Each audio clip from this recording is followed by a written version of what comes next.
right, let's go over here. Hello, finally finished assembling a new computer, RTX 3060. Now, what you feel like playing Crawl? I have that same feeling when I built my new computer. Like pretty much all of the computers that I've ever built in my life have been, you know, I don't know the word in English. Mm,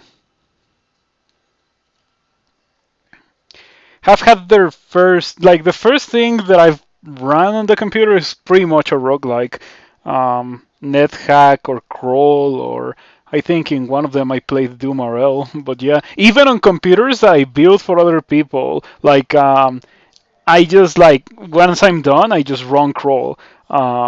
To show them that the computer works and that it can run games. Uh, So yeah, it may not be the kind of game that most people are looking for, but I do that, and it's pretty funny. Um, I don't build many computers nowadays, unfortunately. I've never been too much to advertise, and unfortunately, you kind of do need to do that kind of thing. I'm just really bad at it. But yeah, my dream job would probably be building a lot of computers, um, building computers on a usual or like on a consistent basis, and have money. That would be nice. Anyway, 3060, right? Good stuff. Mm. I have a friend with a 3070, I think. No, it's a 2070. He's waiting for the next generation to release to upgrade, but I think it's overkill. I was happy with my RX 570 until I had to sell it a year ago. And then he lent me his old card that he bought, no, like the one that he upgraded from when he got the 2070, and that's what I've been using ever since. So yeah, let's see. We are going to play something that is not Meteoran. No Meteorans. We're going to be playing a Merfolk. And it's going to be a Merfolk Gladiator. I kind of want Monk, actually. Monk of the Shining One, obviously Sword. And, and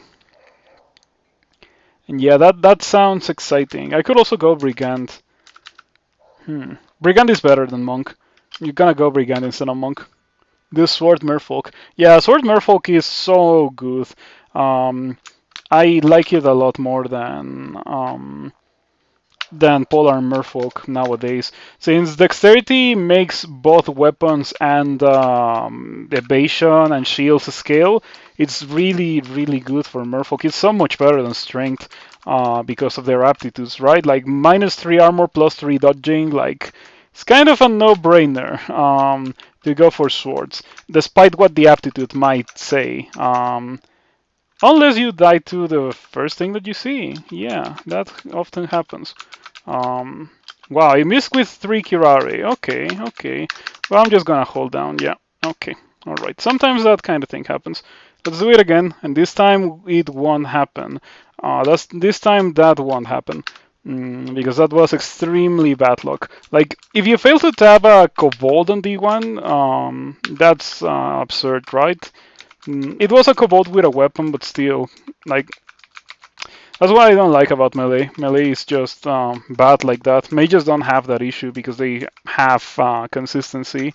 Many spells at this point in the game just either do not miss or one-shot things, or have multiple instances of being able to hit. I think Foxfire straight up doesn't miss. It might not. Oh, why am I manually mapping? Issues of playing so many Meteoran. I knew that it was gonna happen, and there we go. I found my weapon.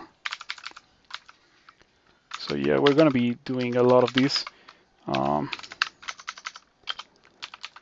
And I also found an armor upgrade. All right.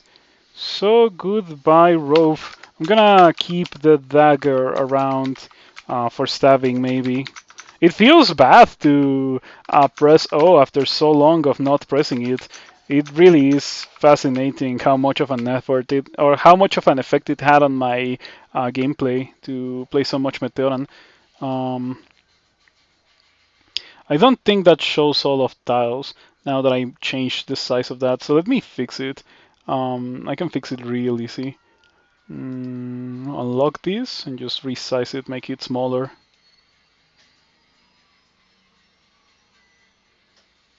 I think this looks all right. This looks all right. Okay, I'm gonna have it like that. It's just that I decided that it might be a good idea to make my console window a bit larger so that I could counteract like my blurry vision by the time I'm done streaming. I'm gonna give that a try and see how it goes. That's no. Negative willpower is a really bad property. Yeah, if you get an item with negative willpower, it's like the item didn't generate at all. Once again, I was exploring as if I was a Meteoran to heal, but no. Yeah, playing so much Meteoran really messes with the way that you play Crawl long term. Dexterity, obviously. That's all that we're gonna be leveling up. Dexterity. So yeah, Swords Merfolk, really, really good. I've done it before. I did it pretty much when the Merfolk aptitudes were shuffled around, because it also very nicely coincided with the rework of Swords. Mm, so yeah, right now it's not that noticeable, but it will be noticeable later on. I got Blink. I don't know if I'm gonna use it, but it's such a rare spell that might as well memorize it. What books is it on? Is it only in that one book, or is it in another book as well? Regardless, I'm pretty sure it's not in 3 books. Mm, but I don't remember. Not a big fan of the book rework, having played so much since that rework. Mm, because it made it very unlikely to get some spells that used to be common and strong back in the day, such as Blink. Blink is a perfect example of that. Mm, okay, have to kill the other because the other is faster than me and it's just gonna poison me to death. But I can kill this worm now. Alrighty. Those are super fun. Sword Merfolk, yeah, it's pretty cool. Um, Once again, I share the same opinion between swords and like Meteorans. Like the current version is so much better than the previous version. Mm, Comparing Meteoran and Deep Dwarf, of course, and riposte swords. I was gonna go downstairs once again, Merfolk or like Meteoran stuff. Yeah, playing so much Meteoran. It is unhealthy to play so much Meteoran because it really messes with the way that you play Crawl. You should be okay playing like 1 Meteoran or 2 Meteorans, but playing 2 weeks of Meteoran, no, that's not a good idea. Yeah. I got a port, and I also got blink. Oh wow, this guy had a potion of invisibility. How nasty. Let me get a port as well. Now I have a much more incentive to actually, get translocations. Considering the nature of the game nowadays, it might be a really, really good idea to actually get translocations. But at least I want to get 1.0 today on the longsword. I know that it's very early, but I would also like to see an upgrade because longsword is a starting weapon. Oh, Young Poisoner's Handbook. Man, the game is really throwing all of the things at me to not be a melee character. Um, I guess I can also get Poisonous Vapors. Like, these guys have +1 poison. -2 air, though. I'm not a big fan of -2 air. I'm also not a big fan of that Kobold Brigand. Also, I have had many Meteoran that get to D5 with more experience than this. Have I really done full clears of the previous levels? Because maybe I accidentally skipped one. I have. It just so happens that I haven't gotten a lot of experience out of doing those things. That's pretty nasty. Well, let's go in the opposite direction. Hello, Prince Cosmo. How new is Necrotize? It's very new. It's not in stable yet. That's how new it is. It is a bit older than Meteoran. I remember that changes to Necromancy dropped, and I was in the middle of playing some Necromancers, and then Meteoran dropped, and I was like, oh, I'm just gonna play Meteoran. Who really cares about Necromancers?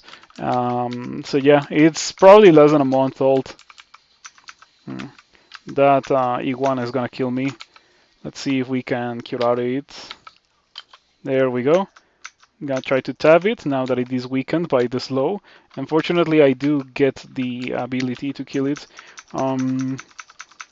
That's quite nice.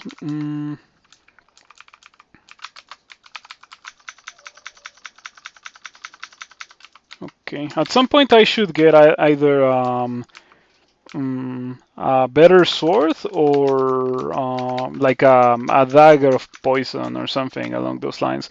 There's plenty of room to receive a weapon upgrade if you're using short blades or long blades. Much more so for short blades than long blades, of course.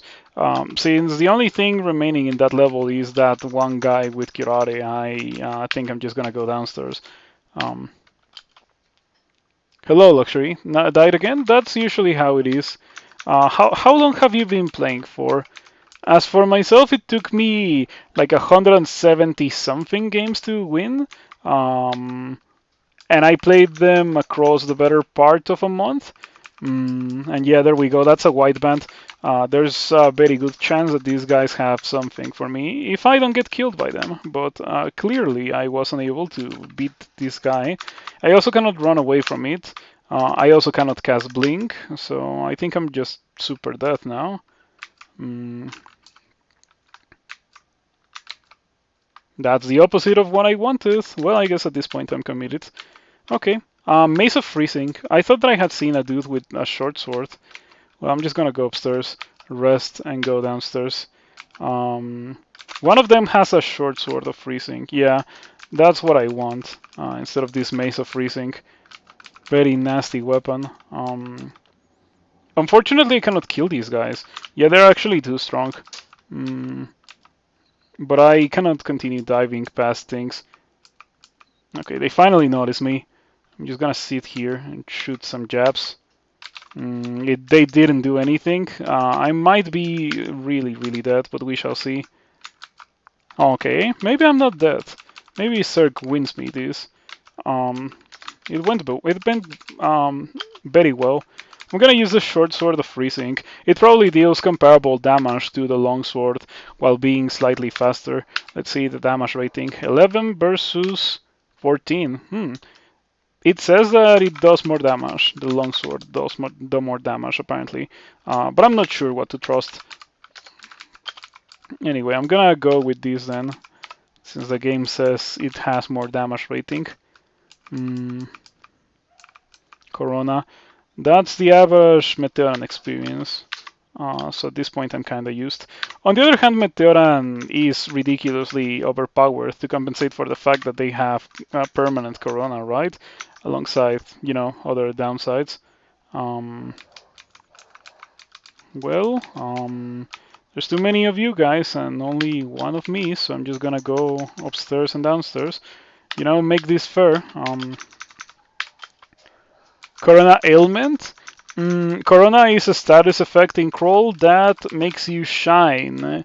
So it makes it so that monsters have a higher chance to hit you. It reduces your stealth, it prevents you from going invisible, pretty much all the things that Meteoran has by default.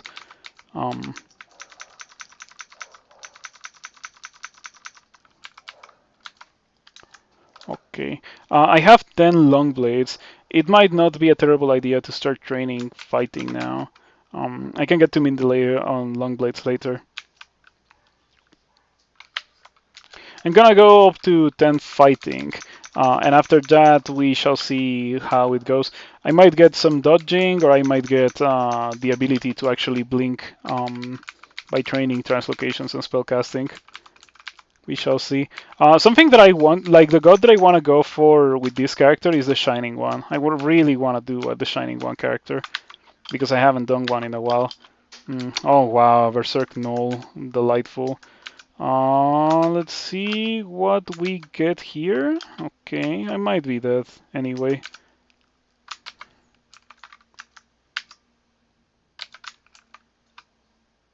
Oh wow, two Halberd Gnolls, a Berserk Gnoll, and a Gnoll Shaman.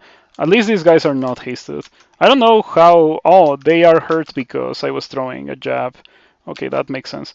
How hurt are you? You're at full HP, so I have no chance to kill you. But at least I did kill the two Gnolls with Halberds. That's so nasty. The game is unnecessarily mean sometimes.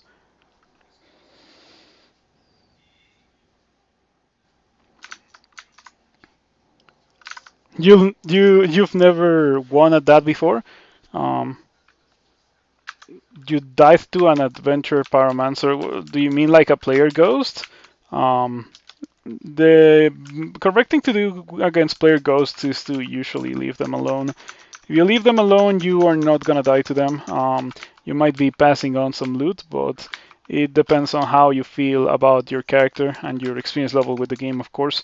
It is easier for me to look at a player ghost and say, hey, I can kill that or I cannot kill that, than it would be for a new player, I suppose. No, the Shining One. No, the Shining One. All right. Yeah, you know how I mentioned earlier that the game can be unusually mean sometimes? That's exactly what I meant. No, the Shining One in the temple. D7 temple, no, the Shining One. That's definitely some of the meanest things that the game can do to you. Oh, a fire elemental. All right.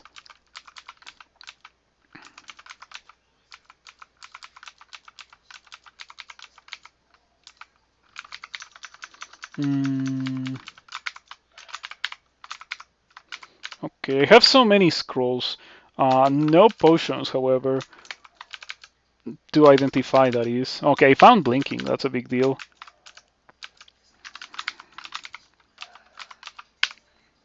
Bailey. Ooh, Prince Ribbit too. Can I get a staff? I cannot get a staff. Okay. Um,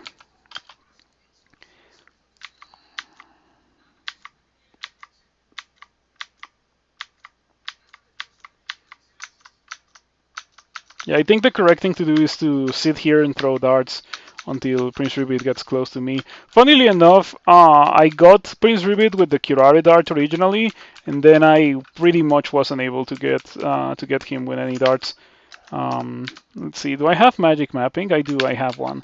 It is definitely worth it to use it, especially considering how, as a Merfolk, I am not a Meteoran. Okay, I would like to know the rest of this level because there's like the easiest way to go here is to just go through these stairs, but since I have not explored the entirety of the level, I just have to go through. Doing this without a god is also gonna be pretty nasty, but we shall see how it goes. Jacks. Jeez. At this point in the game, jacks are really strong. Hmm. Okay, let's. Oh, this guy has +3 chainmail.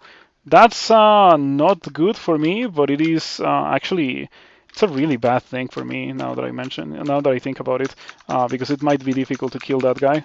Hmm. Oh, come on. The guy with the chainmail was the knight. Yeah, I wish I could use that, but with this 12 strength, I really can't. Um,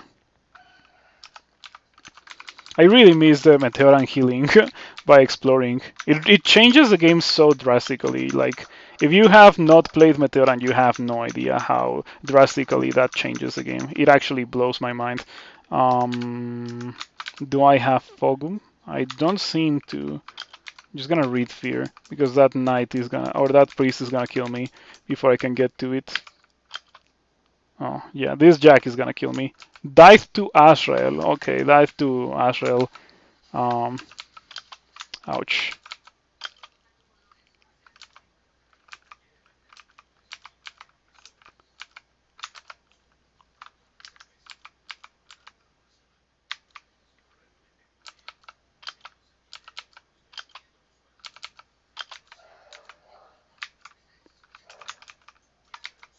Okay, that was so janky.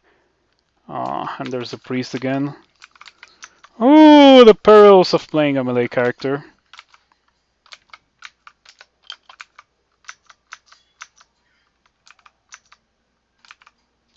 I am probably gonna die here.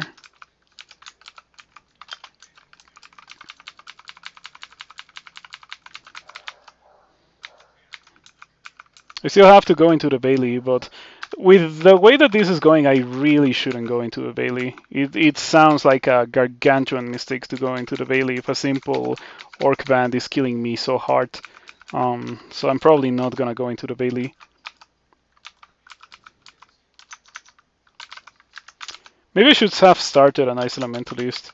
Ice Elementalist has a good early game. Okay, I threw 2 darts. This guy missed 2 darts with his plate. Now I am pretty much dead. Yep, alright. Nothing to do there, no counterplay. Let's do it again, I suppose. But I did say let's go Ice Elementalist because Ice Elementalist is not bad like a melee character. Um,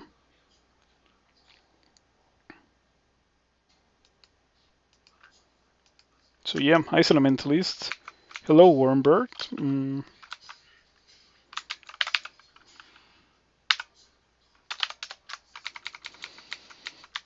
Mm, you know how it is with spellcasters. Just run around and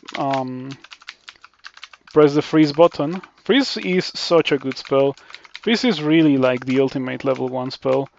Mm, I wish more level 1s were like freeze, with the way that it is so certain. You press the button and it's actually gonna do something, like with most other spells. Yeah. The only downside is that it obviously doesn't do well against situations like this one. But it's a jack, a band, and it's experience level 1, so yeah. That's how it is. Okay, I got a miscast. 3% chance to fail. Sad. Okay, found curing and was able to kill the guy.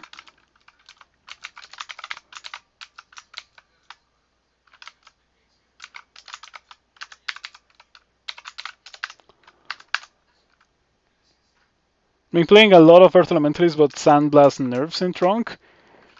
I have not tried the changes. I really need to play an Earth Elementalist. It's funny because I played a bunch right before the Sandblast change. I'm glad that it was not made for Stone Arrow, because I did hear that there was a possibility for Stone Arrow to get that, and I'm very, very glad it didn't happen. I like Stone Arrow as it is. I wouldn't like to see it change. My D1 had no experience. I'm only experience level 2, and I've already killed a fair amount of stuff here. It is extremely nasty. If I was to run into another, which is the boss for D2, pretty much like the thing that will kill you on D2, I think I would maybe be able to deal with it just because I have freeze. Freeze not only deals a lot of damage, it also slows the dag or slows the other, which is fantastic. It definitely increases my survivability, but there didn't seem to be any others so far. I'm gonna get a bit of intelligence, but I think after that all of my level ups are gonna go straight to dexterity. Um, okay, and on D3 the first thing that I find is another. My very early levels really have like no experience. Um,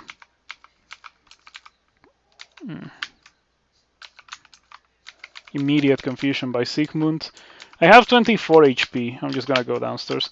And by that I mean get shafted into D6. Fortunately, it was a. Hold on. How? Oh, I landed on the stairs. Okay, alright. I landed on the stairs. No complaints about that. Um,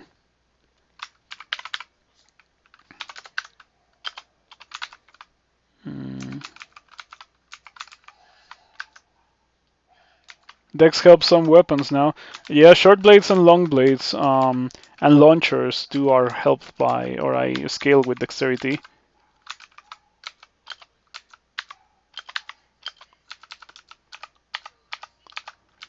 Okay, the only reason why I didn't just die immediately is because I am an Ice Elementalist. Ice Elementalist is one of the strongest backgrounds in the game. It unfortunately is very naturally hard countered by Ice Beasts.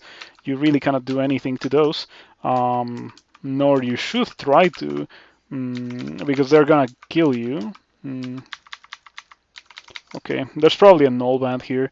Frozen Ramparts is just nuts. Yeah, Freeze is nuts. So between freeze and frozen ramparts. Okay, this is the nose that I was anticipating. I'm gonna get into this corridor right here. Um, cast my thing. Kill the nose. There we go. Easy peasy. Frozen ramparts is such a good spell. Sifmuna kinda underrated, lowly rated. Lowly rated. What do you mean by lowly rated? If you mean that it's like low tier, then I would agree. If you mean underrated, I don't know if I would agree.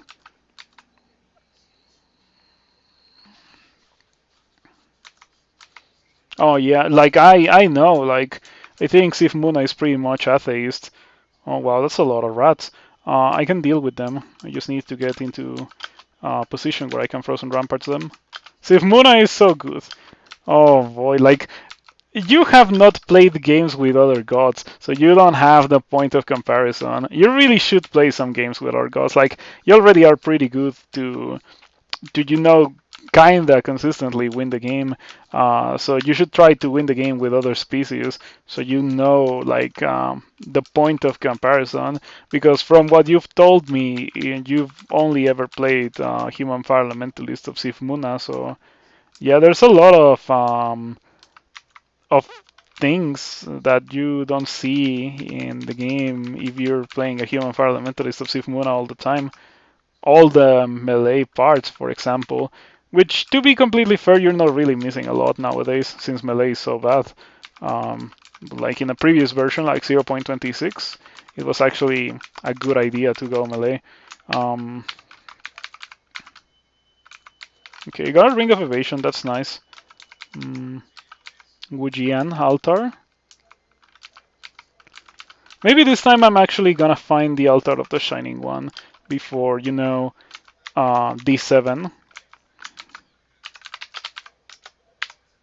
No, the Shining One yet, however. I'm about to get that to 7.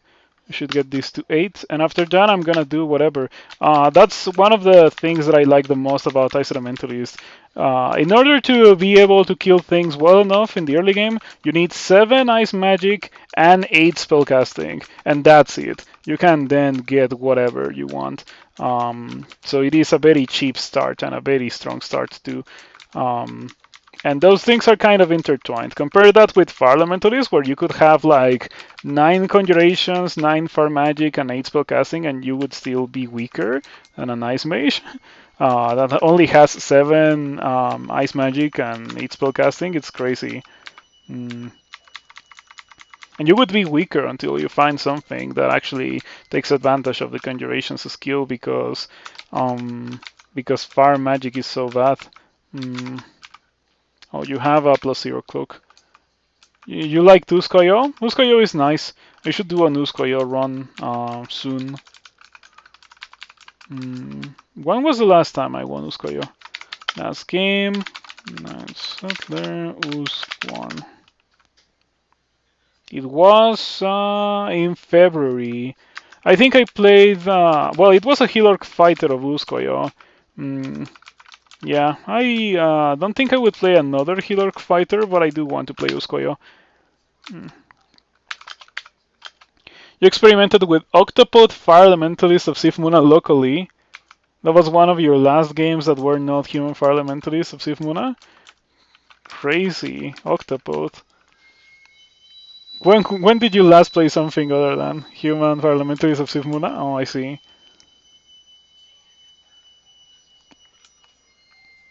You think channeling is pretty good? Yeah, channeling is good, but channeling is only one thing, and unfortunately, if Muna like takes up your whole god slot, for the cost of channeling, you could be getting all the things that Behemoth does, all the spells that Behemoth gives you, all the bonuses that you get just from going Behemoth.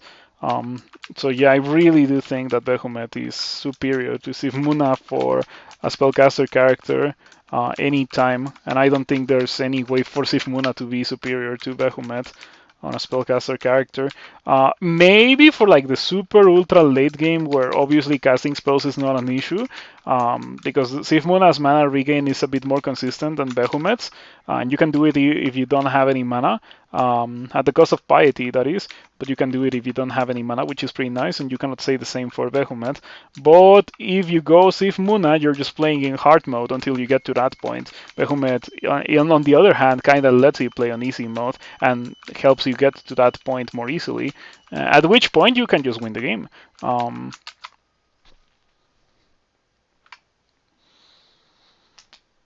Yeah, consistency is not one of my main things. I enjoy the adaptability part of a crawl, though I do wish that more spells were at the level of power that I like, you know? Maybe I'm asking for too much, but I really would like to see more spells to be excited for. You know, more irradiates, more refrigerations, more ignitions, more haunts, more Malin gateways, like that kind of spell that you get, and you're like, oh, I got this spell, let's go. Even if it's something like lower level and more combo-y, I would like it if it was actually cool, like Inner Flame Gales Gravitas. Mm, but there's very few things like that in the game. I really do think there should be more. Are you cold resistant? Okay, I am gonna tab you. Give me more spells to blow things up. Yes, that's right. More spells to blow things up. That's also part of the reason why I like Sif Muna so much. Or not Sif Muna, Behemoth. Sorry.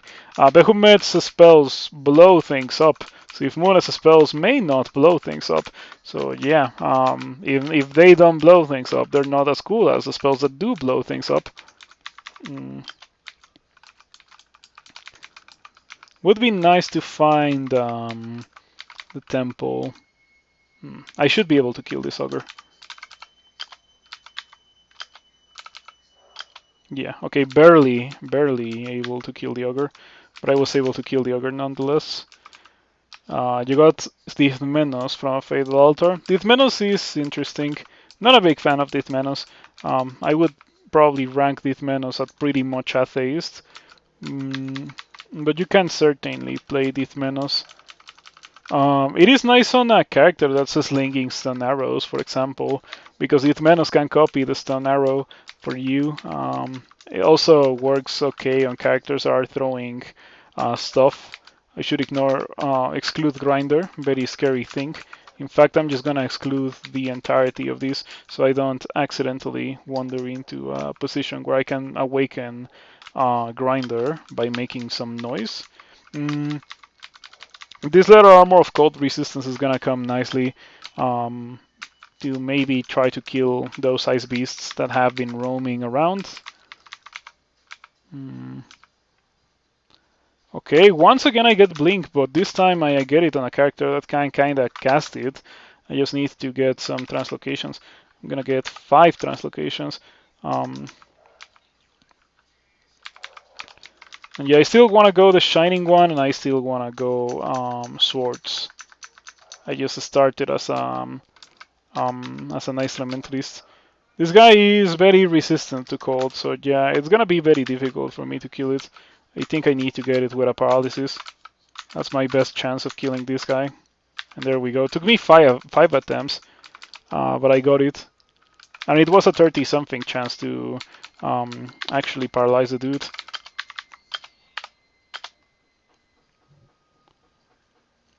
Death Invocations is a trap? It is kind of a trap, though I have to say that Shadow Form is a pretty good escape option.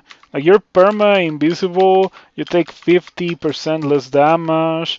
It is an escape option, 100%. It's not something that you do to take a fight.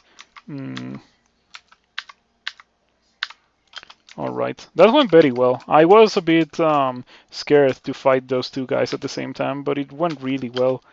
Let's see what we got. Starting pretty good with heal wounds and blinking.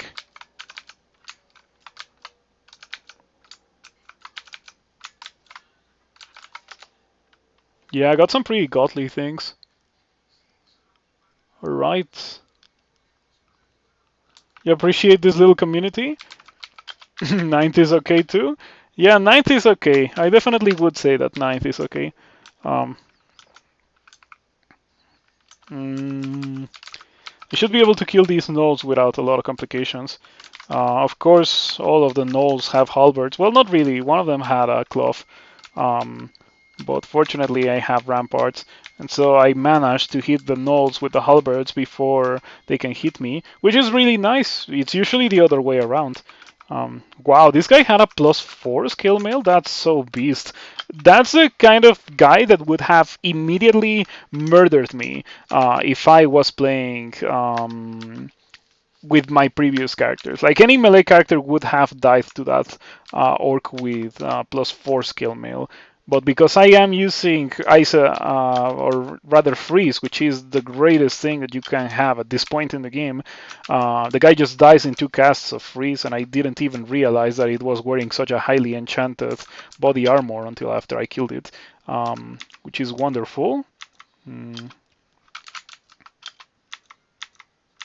It doesn't actually matter that much now that I think about it, because I have Osokubu's armor, and Osokubu's armor, it the lighter my armor, the more protection it gives. So I would like to eventually replace this with like troll leather and still have 15 armor class or so whenever I cast Osokubu's armor, which is pretty much whenever I take a fight, right? Have I found the shining one? I still have not found the shining one. I found this spell on death. This spell on death is a pretty wonderful spell. I think I should go for it. Yes, I think I should go for this spell on death. The reason why I am thinking of going for the spell on death is because I also have issues killing undead characters, undead things. Unfortunately, I have a -2 on necromancy, so I'm probably not gonna get much spell power or much else when it comes to necromancy. Um, Other than Dispel on Death. Alrighty, not bad. Not bad at all. Behumet, Temple, D7 Temple again. You got any of that, the Shining one? What have I done? The Shining one doesn't like Dispel on Death. Well, I guess it's nice that I still haven't gotten a lot of Necromancy. Well, maybe I shouldn't have gone the Shining one. Yeah, I guess we could put it like this. The Shining One saves me from training a skill that I have -2 on to +9 or to 9, right? Um, Training -2 skills is definitely a mommy moment because all mummies have -2 and stuff. It's really bad. -2 on pretty much everything. Let's train fighting to 10. Yeah, everything is pretty much castable in my body armor. So this is gonna be nice. Now this is the time where I find a sword, and after that we can actually become a melee character, kind of. Um, though I have to say that this +4 scale mail has been a big deal. I feel like now I can actually take a lot of extra fights, or like a lot of fights that I wouldn't have been able to take otherwise. Um, Oh wow, wow! I say that, and the Cyclops proceeds to uh, brutalize me. Take a look at that ridiculous damage across 2 turns. Maybe I should have slowed it. Um,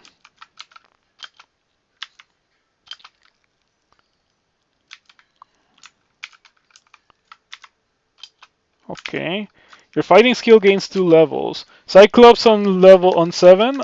This is obviously like a nasty bolt. You can tell very easily just by looking at the layout. It is nasty, nasty bolt. Mm, you're gonna laugh hard if I find a necromancy manual. If I found it early enough, I could consider abandoning the Shining One. That's definitely something that I can do. I wish I could cast this spell on that. Yeah, I really wish I could cast this spell on that. But since I can't, I am gonna drink Might, and I'm gonna tap this rate. And I'm gonna hope that it doesn't kill me. Okay, it didn't kill me. Victory. One charge of Ice Blast. Okay, the game is very stingy, but at least that was one charge of Ice Blast that wasn't shot at me. Alright. I did notice that I lost one charge of Kirare. That's a shame. Hmm.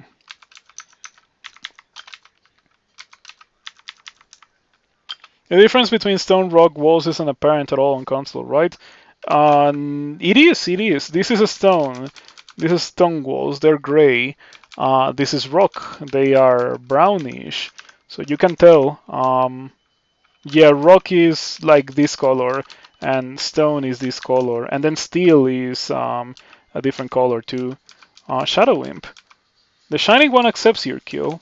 Uh-huh, that's right. The Shining One really likes it when I kill demonic dudes. You've been playing so much Gargoyle Earth Elementalist of the Shining One to learn Crypt and Tomb. I've been way underrating the Shining One before. Everyone has been way underrating the Shining One before Acrobat came in and said, "Hey, the Halo is actually really busted," which is really funny because I also said the Halo is pretty busted, but I said it a couple of months ago. Mm, okay, I need to get out because we do not live through this. I saw Boulder Beetle and I immediately started trying to read for. Um, I have blink, so I'm gonna blink here. Do I need to blink? I can just walk over here. Yeah, like it's just either standing on a cloud of fire or just standing on the poison. Okay, I lived. Against all odds, I lived that, and I am not deadly poisoned. Um, 1 HP. Huh. You're no longer poisoned. You feel a bit more experience. You hear an explosion. Your fighting skill gained 2 levels. That sounds to me like I killed a Boulder Beetle. So that was pretty clutch. I am glad that I decided to go into panic mode the moment that I decided to go into panic mode. You made it to Tomb recently with Fridge and Polar Vortex, but those spells didn't work well against the Royal Mummies, and you probably tried too early. You tried too early. Tomb is something that you go into at experience level 27, and no earlier than that. Yeah, Tomb is not a normal rune. It really is the hardest thing in the game. It is insane how difficult Tomb can be. Enchant weapon, sure. Bone, fear, enchant armor. I am gonna put it on the helmet. Hey, I got 1 pip of piety. I think, yeah, I thought that I was gonna get piety for killing the shaman because the shaman is a priest. I got a great sword. That's my first sword in the entirety of the game. I got throw letter too. I'm gonna switch to using that. Vampire Mosquito, the shining one, will also get me piety for killing that. So yeah, I lose a decent chunk of armor class. Obviously now I kind of have to cast Frozen Ramparts a lot more every fight, but it's gonna be nice. Temple. You found Crazy Youth. The correct thing to do almost always is to leave Crazy Youth alone because Crazy Youth is really strong. The core staff of Chaos is highly enchanted, deals pretty good damage, and can do nasty things such as paralyze you or turn you into a bat or send you to the abyss. It can be pretty bad. Um, you get impatient sometimes. You don't make it past Lure Branches that often, and since you stumped through Lure Branches, Bolts 5 and Slime, you thought you had a shot. Nah, Tomb is another thing. It's completely different from the rest of the game. It's so messed up. I don't like doing Tomb unless I have Mummy Form. Mummy Form and Shatter or Ignition. But yeah, Mummy Form, it really is a must. And this is coming from a person that doesn't use Mummy Form for Extended. But Mummy Form is a necessity for doing Tomb because of the ridiculously high amount of Torment. It doesn't mitigate the smites, but it does mitigate the torments altogether, so you don't take any damage from torments. The amount of dudes that have this spell on death there, is much lower than the amount of dudes that have torment. So yeah. Yeah, mummy form. Mummy form said no one. It is mummy form. It literally turns you into a mummy with all the upsides and downsides of being a mummy. It even gives more willpower. Someone said you can mummy form as a Shining One worshipper. You can, but the Shining One will not like that. The Shining One will immediately kick you out for using mummy form. So yeah, if I was a worshipper of the Shining One, I wouldn't try to do Tomb. That's how messed up it can be. Um,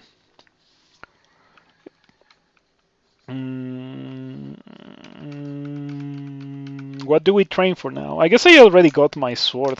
It's a great sword, but sure. I guess I'm gonna train for it. It kind of doesn't feel right. I'm gonna train for 15 dodging instead. Mm, Start leveling up that dexterity.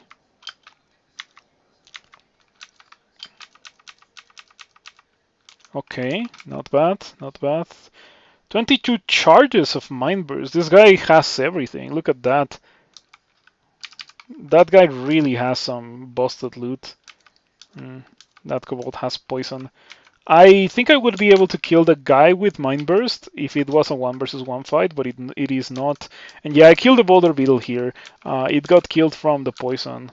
The vampire is gonna make itself visible once it steps next to me because of the halo, so I will know where it is. That's a nice upside that you get from the Shining One. Really, the Shining One gives you so much random upside. Okay, I thought that the Greatsword was gonna be better for this guy.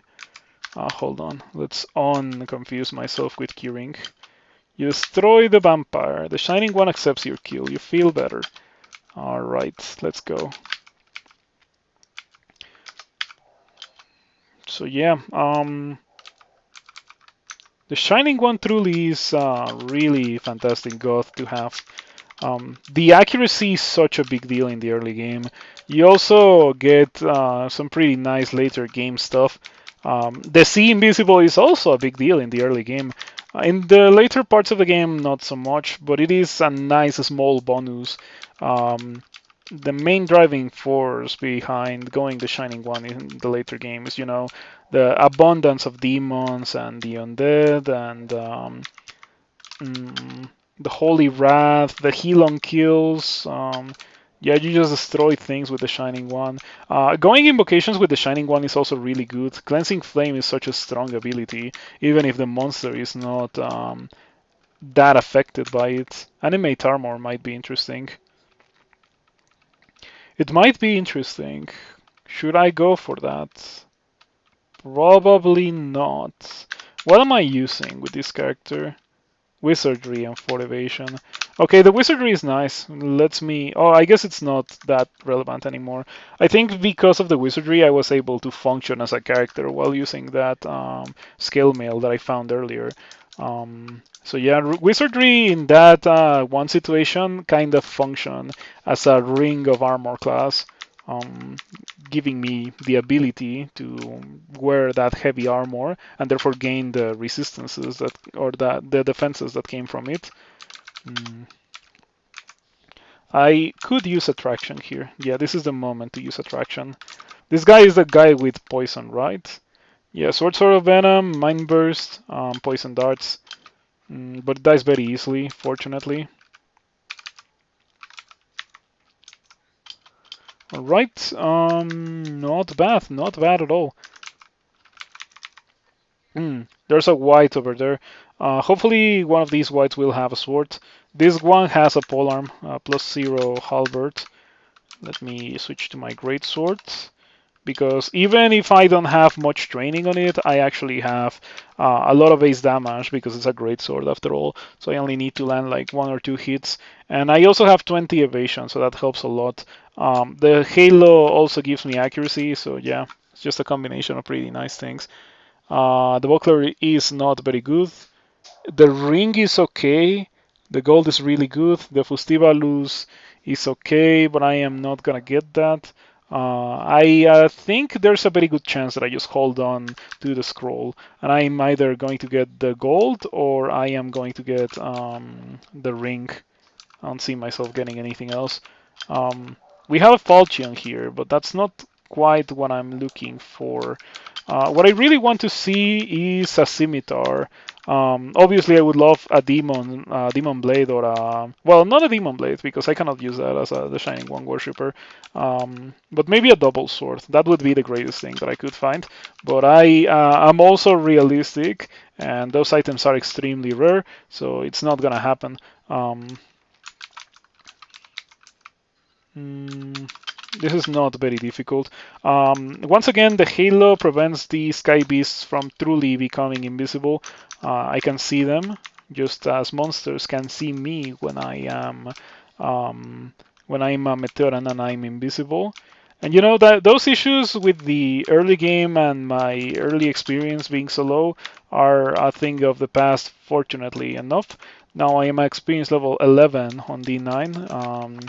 So I still have well, level 9, level 10, and level 11 to get experience level 12. It is more than enough time for that to actually happen. Um, I should switch back to my Dagger of Venom. The Greatsword is only for undead things. Mm, let's see what we got here. Did I see two acquirements? No, I still only have one acquirement. Alright, the Wyvern should be an easy kill. I have so much evasion. Um, I feel really, really strong with this character. This character is like one kind of character that I almost never play, which is like a evasion-based, dexterity-based melee kind of hybrid. Um, oh, this character is also the perfect example as for why I think Ice Elementalist is a better warrior mage than pretty much every other warrior mage in the game.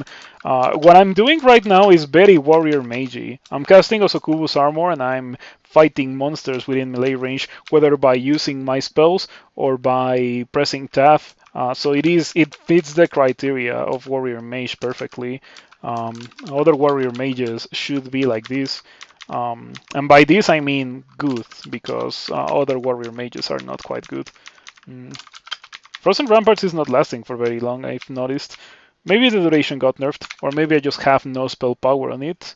It's probably that. 56%. Ouch. Those steam dragons can deal some serious damage. Um, I can kill Maggie. Wow, she shot an ice blast and didn't even deal damage to me. You have a pole arm, so I think I'm gonna use attraction. With attraction, she cannot use or she can use her pole arm, of course, but she cannot really use her wand of ice blast. So it's pretty nice. Steam skills. A flaming sword from her. Yeah, Maggie can definitely drop some fancy stuff. Mm, Maggie, I think, has a 1% chance to get Wormbane. I have had it happen once before, I think. But yeah, it's a rather uncommon thing that you get Wormbane from Maggie. But if you do, oh boy, that's gonna be one fun playthrough. Wormbane is such a crazy weapon. If you were to get it at this point in the game, it just does everything, and then it scales into the later parts of the game. That hand axe that I just left on the floor was actually a pretty fantastic hand axe. It's just that it is a hand axe. If I was a Meteoran, I would have been very happy to use that, of course. But I am no Meteoran. I am a Merfolk. Um, 6 intelligence is nice. I think I can replace my wizardry with 6 intelligence. And now I have more damage on ramparts, and quite probably I'm gonna have more duration as well. Quite a nice upgrade. Yes.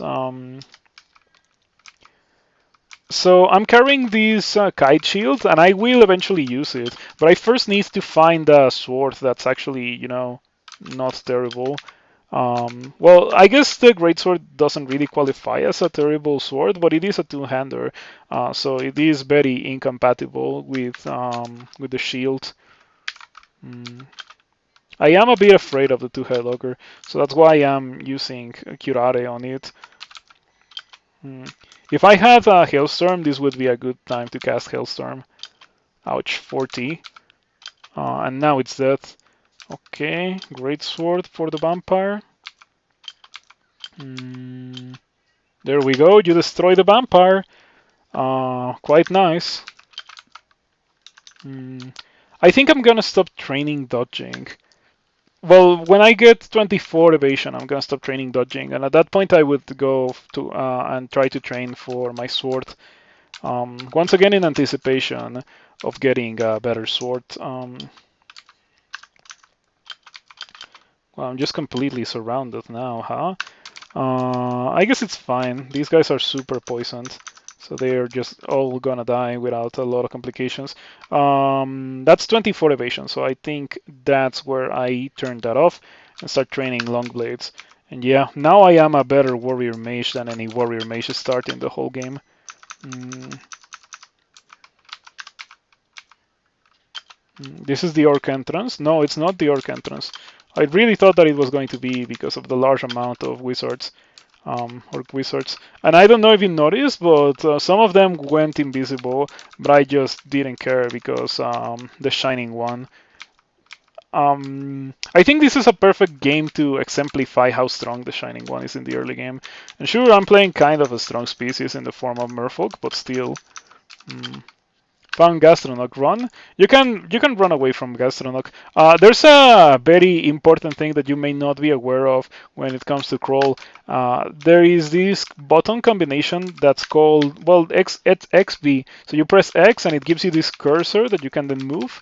And then you press B on top of a monster, and it gives you like a description. So you can read what the monster is and what it does, and it pretty much tells you everything that you need to know regarding the monster. And then it's up to you to decide if you can kill the monster or not, based on the information that it provides you. Mm, that's how you win crawl. By actually taking a look at the information that the game provides and then making a decision with that information. It's a pretty fair game. Definitely, there's a lot of games out there that don't do that kind of thing and like to call it the game experience. Um, yeah, I am not a big fan of those kinds of trial and error ways to acquire information regarding a video game. Um, yeah, I feel like it's too time consuming and like a lame way to extend the experience. Many roguelikes do it because I think that was the way that the original rogue was designed. But yeah, I don't like it. I'm going to Curare Snork. I think Snork berserks much less often nowadays. But yeah, she can berserk, so she's really scary.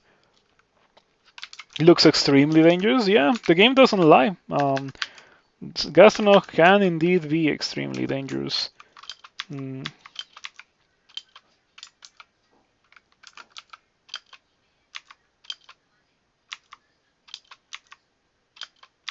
Okay, we killed Snork and a center band that happened to spawn to support Snork. Not bad. A boulder beetle. That's so much scarier than Snork. I have a scroll of poison. You can't even see any enemies this would affect. What? This guy is not poison resistant. It's the opposite. This guy is weak. How did scroll of poison get reworked or something?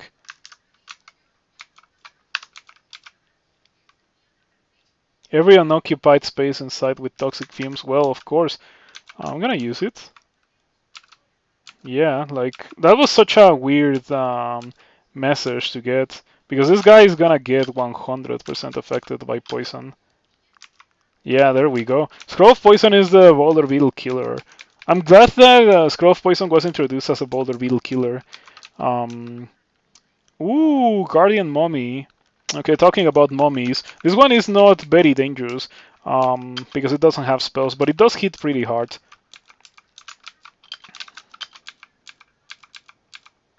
Is it slow as well? It's a slow as well. Yeah, okay. The Shining One like that.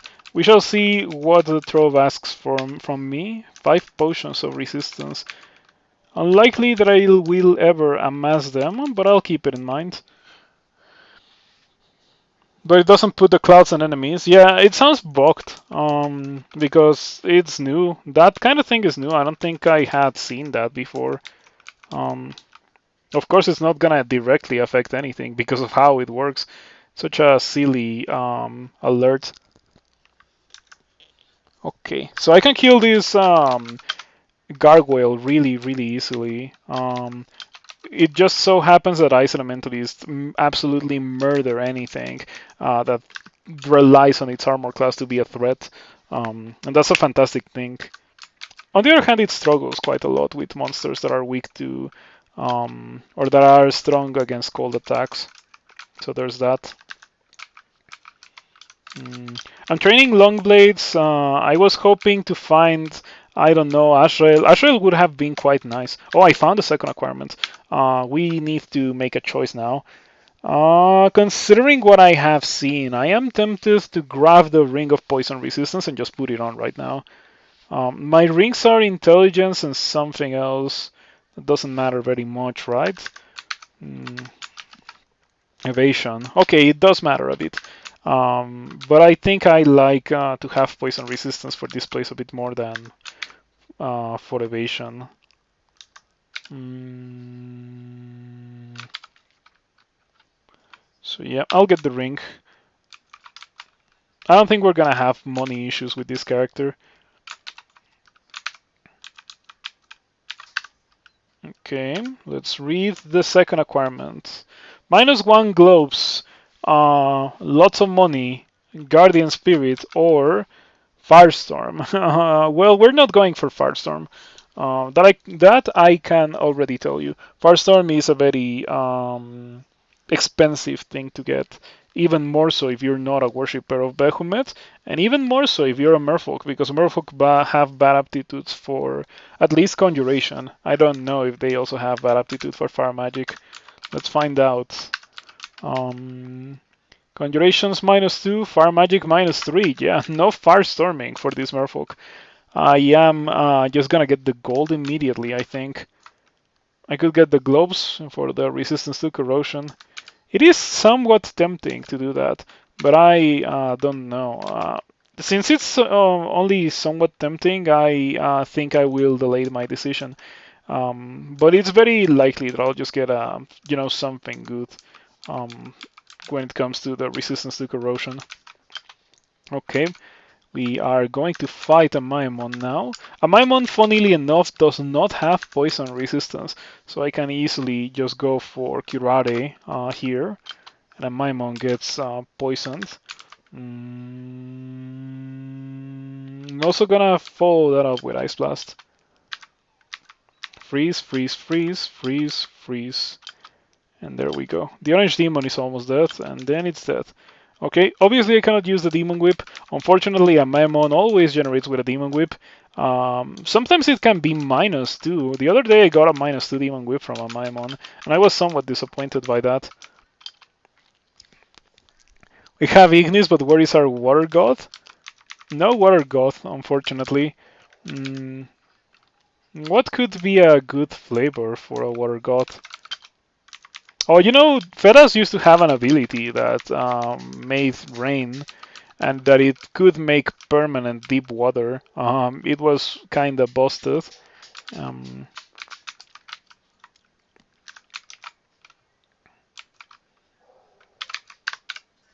when I identify amnesia, I need to amnesia dispel on that because I cannot cast that.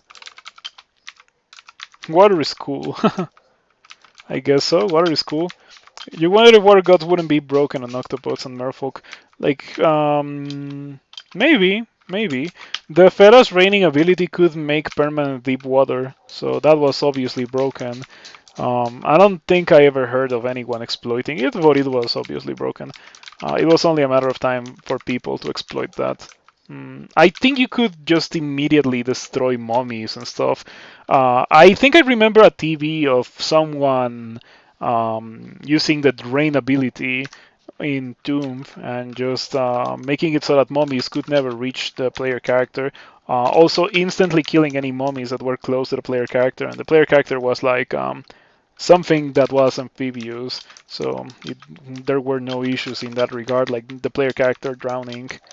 Mm. I think I also remember that same TV using Oklov plants to kill the mummies on the other side.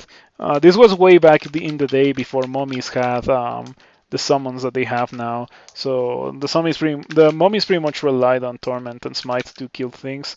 And that setup countered Doom pretty hard. I never did it myself, but it sounds pretty strong. Hello, Star Polemic. What language is that Erika's here? I wish I had Erika. Erika would be a very nice upgrade for my character, since she is guaranteed to have a scimitar of flaming, and I would really like to have one of those. Swords. We have great swords and short swords. Blades. We have rapiers, and oh, we have a +3 scimitar. Let me go back and pick that up. When did I ever find that? That's really, really good. We're gonna be using that from now on. Goodbye, greatsword. Mm,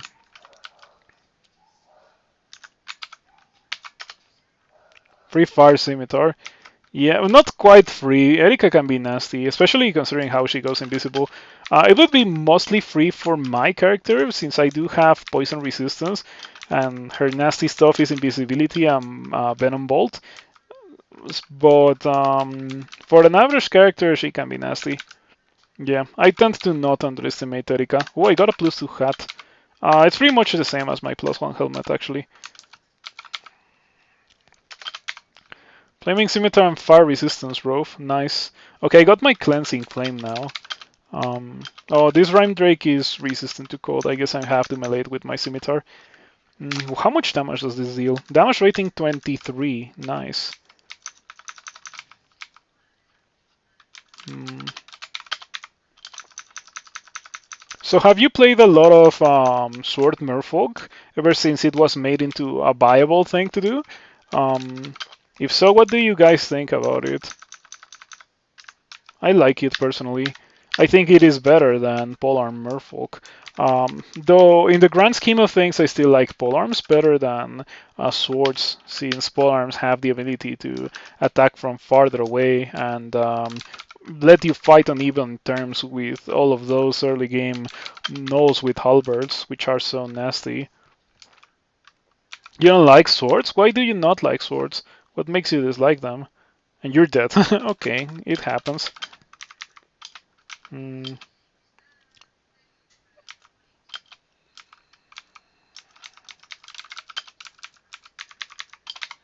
The game is a constant cycle of learning from situations. The game offers you all the information that you theoretically need to win, but it doesn't offer you all the empirical knowledge that comes with playing the game. So yeah, that only you can only learn, you can only get by playing. If your assessment of threats is good enough already from other games, you can probably win crawl rather quickly. Like I would assume that a slow and methodical Rift Wizard player playing crawl for the first time would probably not have a lot of issues. Just as I didn't have a lot of issues winning Rift Wizard when I tried that after literal years of playing crawl. Um, but yeah, I feel like maces are most consistent for ST. What is ST? Do you think the change or axes are more consistent against crowds? A single targets, yeah, of course, damage output. Swords don't seem to offer anything tangible compared to the other stuff. Are you crazy? Swords have good base damage now. Swords are literally maces, but for the dexterity instead of strength, now that they don't have the riposte.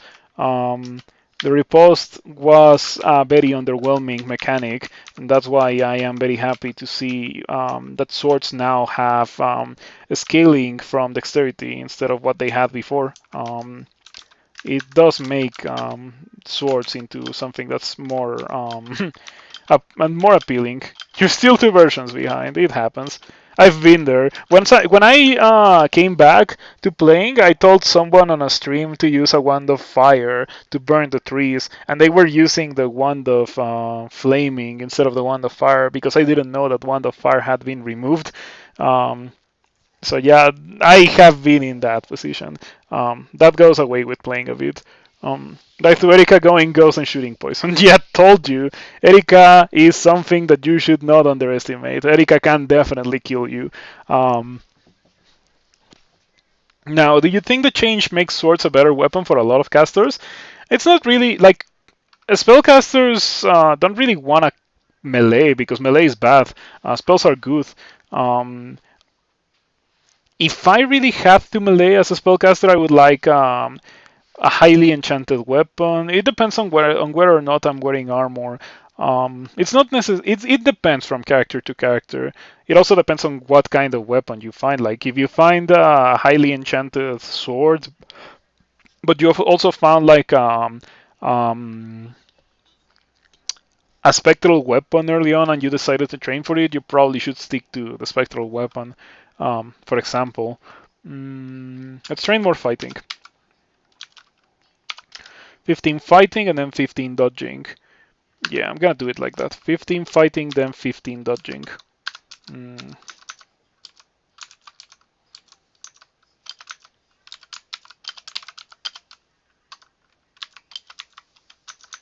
I wonder if freeze is better than my melee at this point.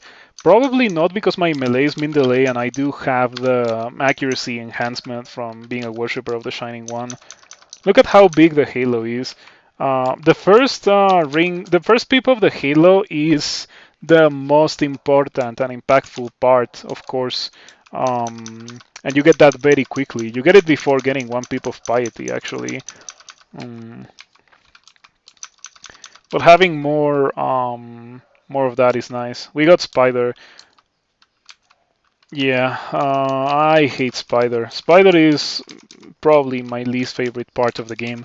So I look forward to being able to not do spider. Also, I got a wand of acid, one charge of acid. So this time I didn't get any of the new ones that are meant to replace a spider or acid. Um, did they change decks with swords? What else have they changed? Ooh, a lot of things. Lots of things have changed. There's been a necromancy rework. Deep dwarfs were removed in favor of meteorans. Attacks of opportunity are a thing where if you're running away from a monster that's as fast as you, the monster will get free attacks on you and it will be extremely nasty. Um, yeah, many changes.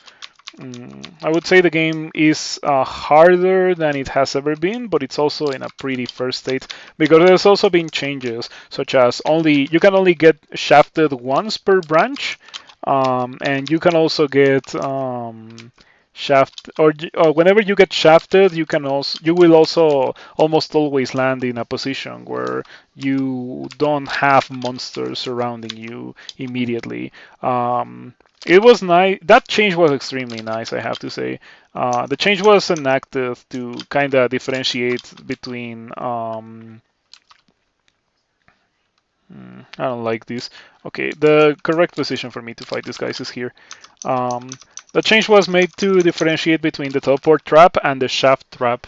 So now if you get shafted, you are not just dead, as it almost always used to be the case in the very early stages of the game. That change to shafts was such a big deal. It makes the game a lot more fair, and it removes many of the issues that I had with shafts personally. I still would prefer to not get shafted or exploration trapped at all, but it is nice that you can survive it when it does happen nowadays. Goodbye, Dispel on Death. Shafted only once per branch. Yeah, no more getting double or triple shafted in the early game. All the way down to D15 as an experience level 6 or 7 character, which was a thing that was extremely rare, but it was a thing that also happened. Really nasty thing. Okay, I think I can fight the Death Yaks here. Mm, I kind of want to use Might. I'm gonna use it because these guys are really nasty. It's my first Death Yak band. Um, Back in your day, we had shafts and shafts. Yeah, it was nasty. Gonna enjoy my regen and do a Meteoran. Doing a Meteoran is going to be known as ending a fight with a buff and trying to get into another fight to take advantage of the buff. That's gonna be what I call doing a Meteoran from now onwards. Um, okay, I think I can drop the darts. And the Dagger of Venom can also go away. Mm, I should train for that Kite Shield.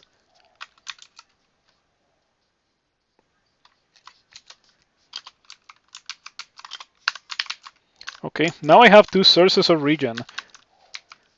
I could put on that scale mail that I dropped, like that highly enchanted scale mail. Could put it on and it would be nice.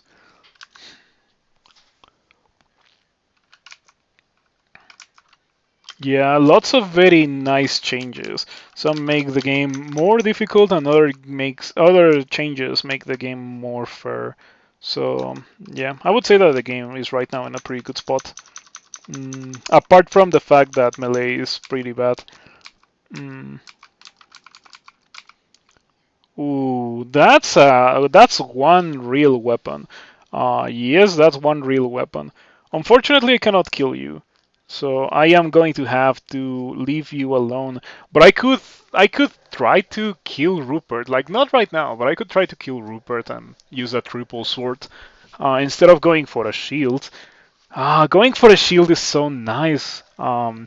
I think legit just going for one-handed weapon plus shield plus a lot of one-handed sword plus shield plus a lot of dexterity is a great thing to do on a Merfolk. Since shields also scale entirely off of dexterity, you end up with so much evasion, so much shield. What's the longest win streak in Crawl? I think it's still 66. Um,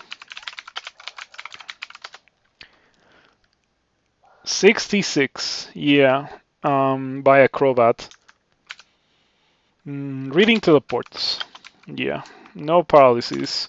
And you know what we do to Rupert levels. You leave the level. Rupert is in the level, you leave the level. Level belongs to Rupert. Um, I'll come back when I can kill Rupert. The Hat of the Shrike. That's one resistance that we can cross off the list. Pretty nice. The Hydra is nasty, but I can kill it. Fortunately, I am not only a melee character. I have spells as well, and I can use those spells to kill this Hydra. Um, yeah, I'm thinking that maybe instead of training fighting so much, I want 10 evocations or so I can use 10 of Tremor Stones. Yeah, like that would have dealt way more damage to the Hydra. I'm gonna freeze it. Instead of using the Scimitar, I'm just gonna freeze this Hydra. Pretty nice. A very nice thing of Ice Magic is that it freezes or that it slows things that are cold-blooded, such as Hydras or Blink Frogs. That's a lot of Blink Frogs, by the way. Ouch. Okay. I'm gonna read Fear. I didn't fear this Blink Frog that's next to me. That's so nasty. I'm gonna try to leave the level. Okay, shouts to having very high evasion for this point in the game, or maybe shouts to not playing a Meteoran because Meteorans just get hit all the time. That's the entrance to slime. Um, Pretty bad spot to use that on. This is much better. Ice is very cozy in Lure until you have to go through a forest without stone walls. Yeah, that can be really annoying. We shall see what kind of ending I get. I hope that I do not get the forest because of that. I've gotten the forest with Fire Elementalist before, and it's really annoying because Flame Wave just sets the forest on fire and deals a ton of self damage in the process.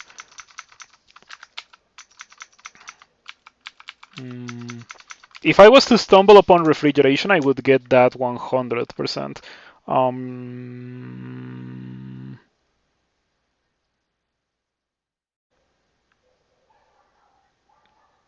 yeah, I have Ignite Poison, but I don't have Poisonous Vapors or Toxic Radiance, so that's why I haven't really been too excited about Ignite Poison. Okay. Fortunately, that didn't kill me. Only 2 turns. Very short paralysis. Rupert is at the edge of the screen, so I can walk away without fear of Rupert. Now I have slight fear of this Cane Toad, but only very slight fear, since I have evasion. It does have attacks of opportunity, which are quite aggravating. Um, before I get to the stairs, they are going to kill me actually, so I'm gonna re-teleport. Yeah, the Cane Toad kind of ruined everything.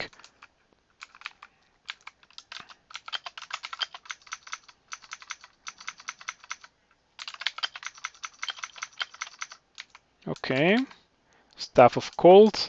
Not what I need on this character because I have a weapon that I'm actually using. So I'm gonna leave that on the floor. I have a +0 cloak, so I'm also gonna leave that cloak on the floor. Let's go downstairs. I don't like these. This is the same Manticore that I found before, right? Mm, kill the Torpor Snail first. Kill the Cane Toad. I don't want to go down into the Manticore again. What is that? Oh, it's an enchant weapon. I remember that. I have 5 enchant weapon, 6 with the one that is on the floor. If I was able to kill Rupert, I would be able to fully enchant the triple sword, and then maybe even rebrand it. I have 2 unknown scrolls, and I have not identified the brand weapon, so I think I have a pretty solid chance of getting brand weapon. On the other hand, Rupert just paralyzes me and 2 shots me. So yeah, it's really not an option to try to do that. Unfortunately, I have not received any willpower items in the game so far. I would like to get some of those. I would also like to have some fire resistance to be able to use immolation.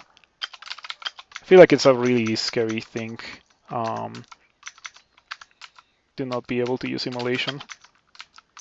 Mm, mm, mm, mm, mm.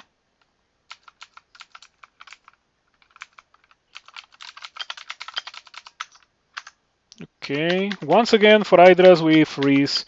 We do not press staff. I have my quiver macro to the key that's above staff, so I can just do pretty much the same hand motion to use tab or to use a quiver. It is quite nice, and I would recommend that setting.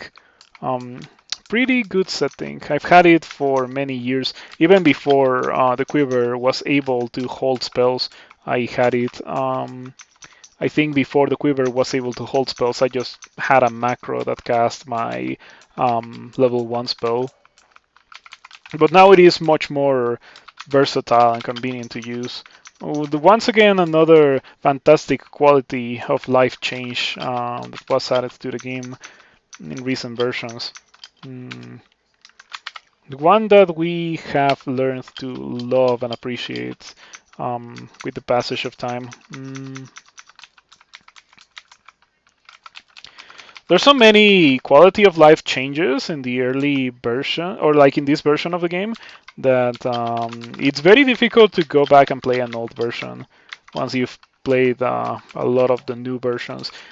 Even more so if you have never played the old versions. Like I can guarantee that it would be painful for some of you to go play a version with food, for example, or like let alone some of the nastier things that existed earlier in the game's lifespan, such as the experience pool or contaminated chunks. Oh, contaminated chunks were so awful. Um, yeah, they were the pinnacle of annoyance. I never came close to dying thanks to contaminated chunk, but they were always really, really annoying to deal or to be afflicted by.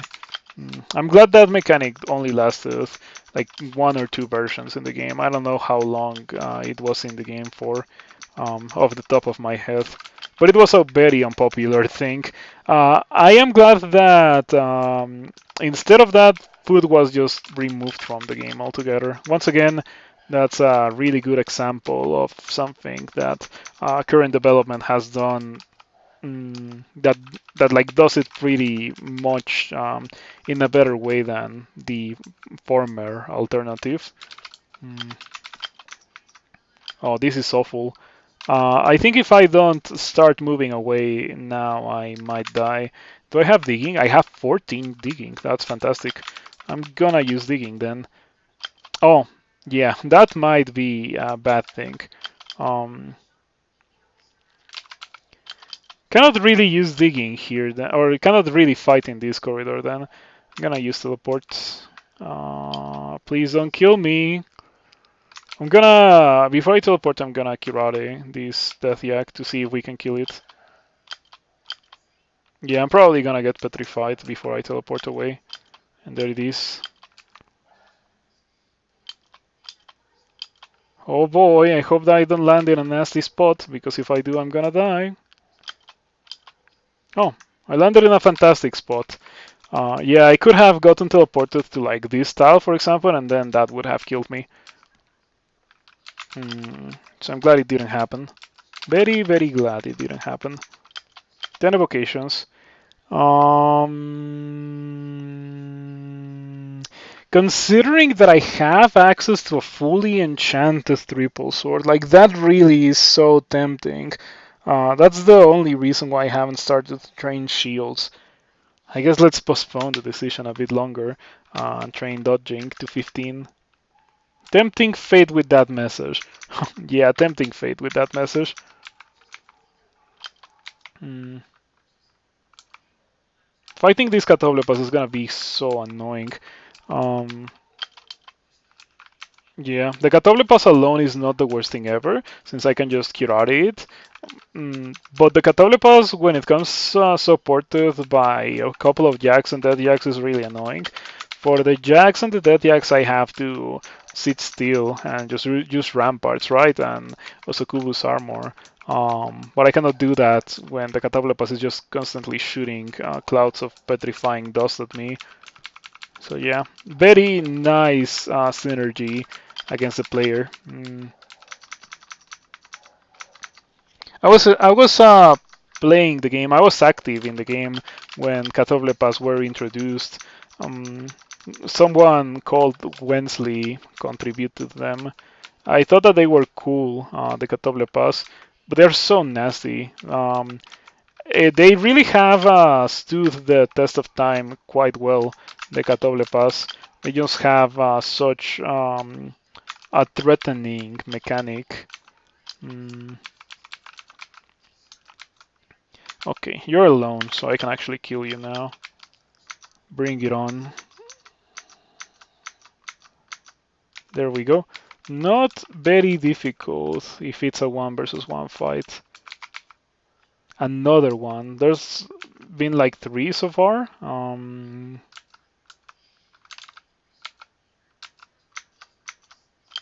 I should have slowed it as well. Fantastic. 15 dodging. Let's get 15 fighting. And after that, we shall see what we do. Maybe get a bit of armor, but who knows. Okay, Ring of Wizardry. I do not care about this Ring of Wizardry. Let's drop it. Let's identify Scrolls of Noise. The one that I have not identified has a very decent chance of being brand weapon, but I am going to hold on to it as much as I can to see if we can get a kill on Rupert, which we might be able to. Like, we have Scroll of Poison. The issue with Rupert is that I can just get paralyzed and die. And the messed up part is that not even Silence gets rid of that.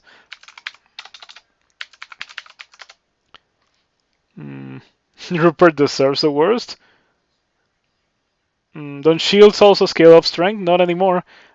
Shields scale with dexterity now. Only dexterity. Shields were also nerfed a fair amount. Now, in order to remove all penalties from using a shield, you need to get 27 skill. It's more similar to armor than it was before. No more magic number to remove all penalties with the shield.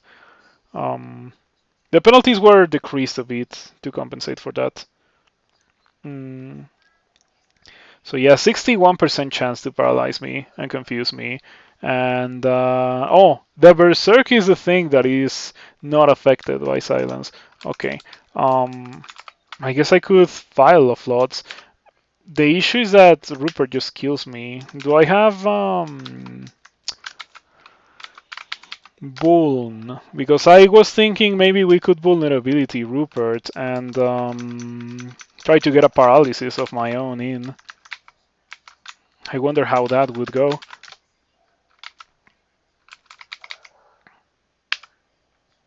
Okay, so the first thing that I have to do is um,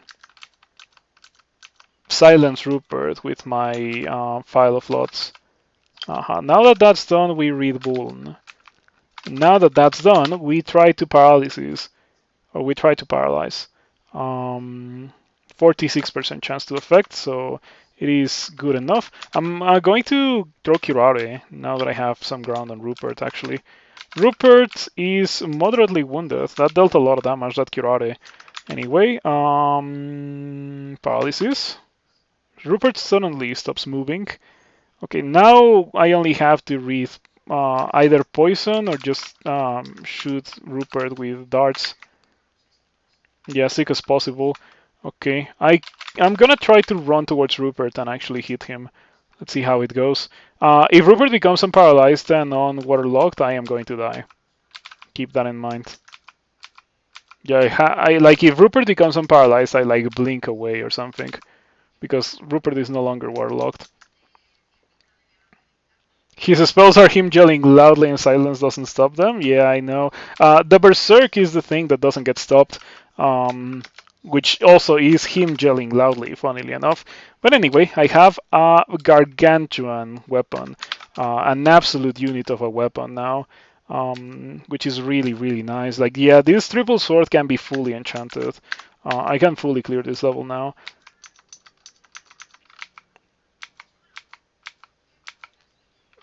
The issue with this is that I do not have, um,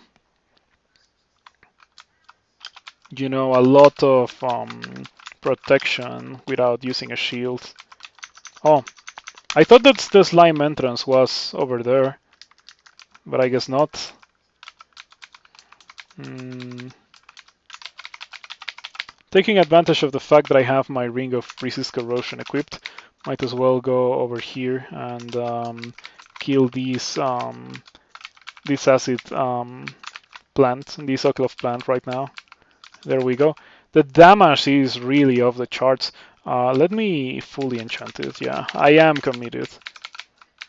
I don't think I've done a triple sword run on a Merfolk ever. So yeah, this is gonna be fun. I'm gonna need 22 long blades. I'm pretty sure this is 22. Yeah, it was buffed quite a bit. It used to be 24 in older versions, but now it's only 22. In an attempt to make mm, in an attempt to make long two-handers more interesting or more appealing to the player, they were buffed and shields were nerfed. I would have appreciated only a two-hander buff instead of a shield nerf, but here we are. Let's read this scroll. Okay, it was a scroll summoning. I was hoping for brand weapon. Is this brand weapon? It's enchant weapon. Okay, I'm not gonna pick that up. Fortunately, I do not need it. I have a fully enchanted triple sword. So yeah, the character is gonna look quite good now. I would like to get either Iron Shot or heavier armor to replace, to give myself some protection. Let's go back to the dungeon.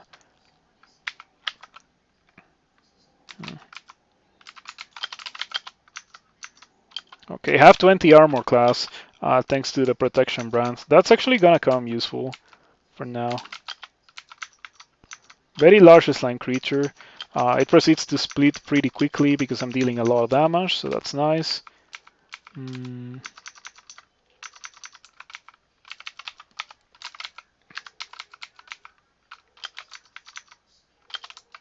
Oh, that's two Cyclopes and a Vampire Knight. How about we do not fight that immediately? Mm, the Prof wanted me to give 5 potions of resistance. I don't think I found one in the entirety of the playthrough. So who knows, but so far it's not looking like it's gonna happen. Um, the halo of the Shining One is probably helping a lot with the matter of the accuracy. Well, I guess that and also the fact that it's a fully enchanted triple sword already. So it compensates a lot with the like the -4 penalty to accuracy compared to the scimitar. Yeah, it's slightly more accurate than the scimitar actually because it's fully enchanted. The scimitar was only +3. So that's nice. That's a nice thing to have access to. Mm. Oh, hold on. I am not a big fan of the current situation. Being surrounded by two two-headed ogres is not good. Fortunately, I didn't die. What was the acquirement scroll giving? Let's see a refresher of that. Guardian Spirit, Globes of Resistance to Corrosion, a book that I don't want that has Firestorm, and a bunch of gold. I was holding on to it because of the gold and because of the globes. But I am most likely gonna get the gold. I'm just waiting for the game to give me an excuse to get the gold. Let's get some dexterity to further increase the gargantuan damage that this thing is gonna deal. Damage rating 48, and that is without brand because my current brand doesn't give me any extra damage. It's protection brand. Looking forward to upgrading away from it eventually. Also, I would like to get some scales probably. Some scales would be nice. I guess I could use storm scales even. Mm,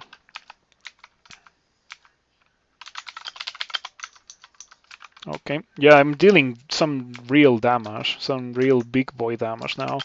It's gonna take me a lot of skill to get to min delay with this. I need 22, but it is certainly doable. And yeah, it's some real damage.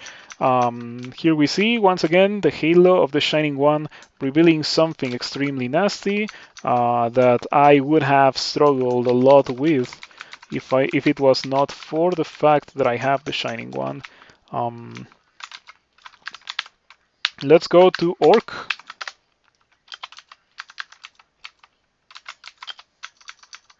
Okay. Yeah, I like having 20 armor class with Osokubu's armor plus the protection brand.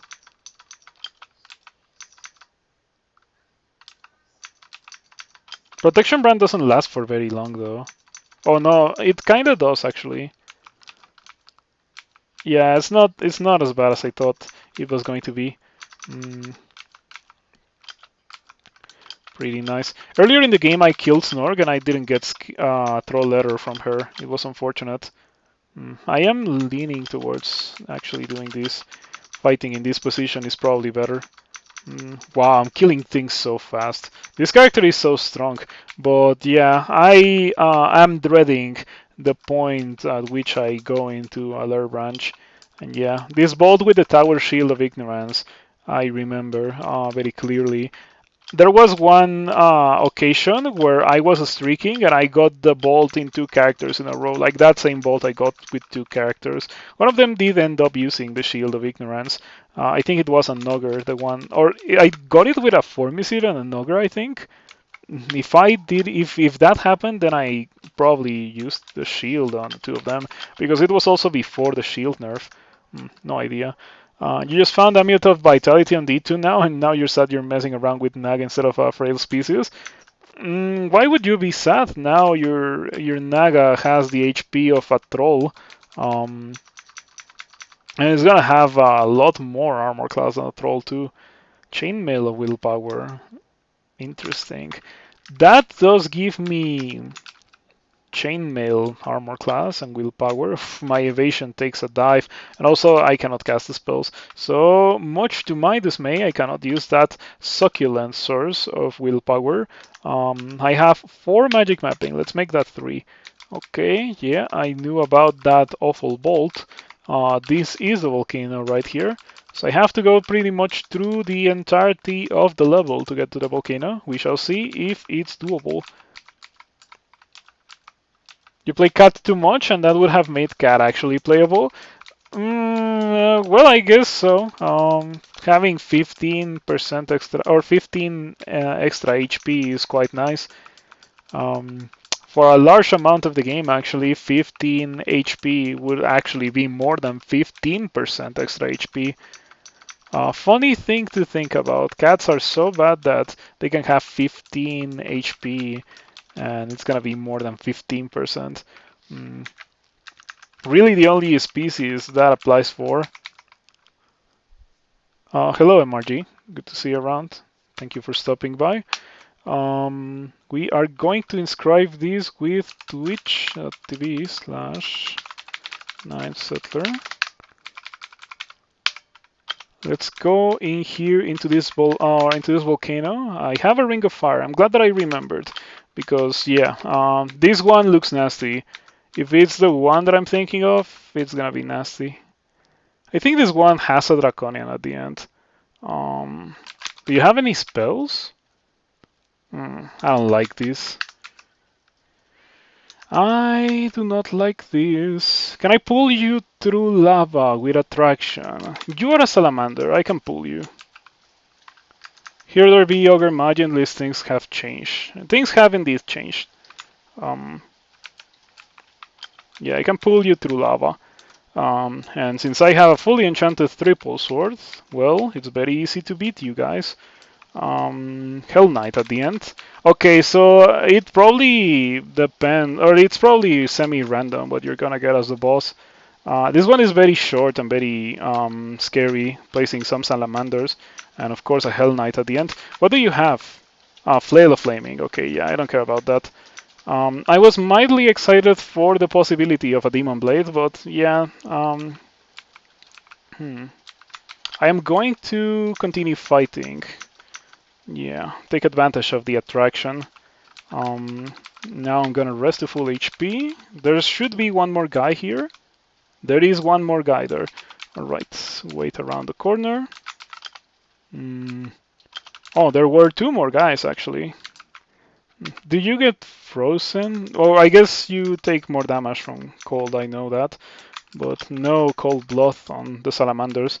I guess it would be too much of a crippling weakness to cold.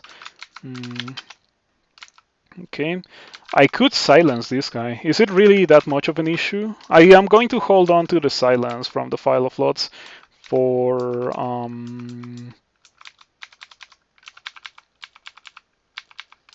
Orc Dudes. You never know when you're gonna need it for Orc Dudes. I also think that I got an ending where I can see Ogre Mages, and that's like super scary considering my current willpower. Let's get out of here and into here. And yeah, that's gonna be so nasty. I don't think I even remember seeing this bolt before, but it looks like an ending with mages at the end of it. Before going in, however, I would like to see what that shop is. And also clear the entirety of the level in case I hit like a mark trap or a teleport trap or something. Or in case I have to teleport out. You know, the usual procedures that I do for Elf and SOT 5.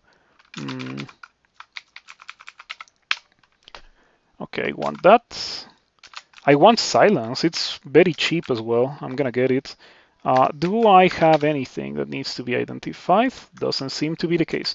So I'm not gonna buy those identifies, nor those vulnerabilities. Let's go in. Let's see how this is. Yeah, immediately we see an orc wizard. Lots of wizards. 5 orc wizards. All right.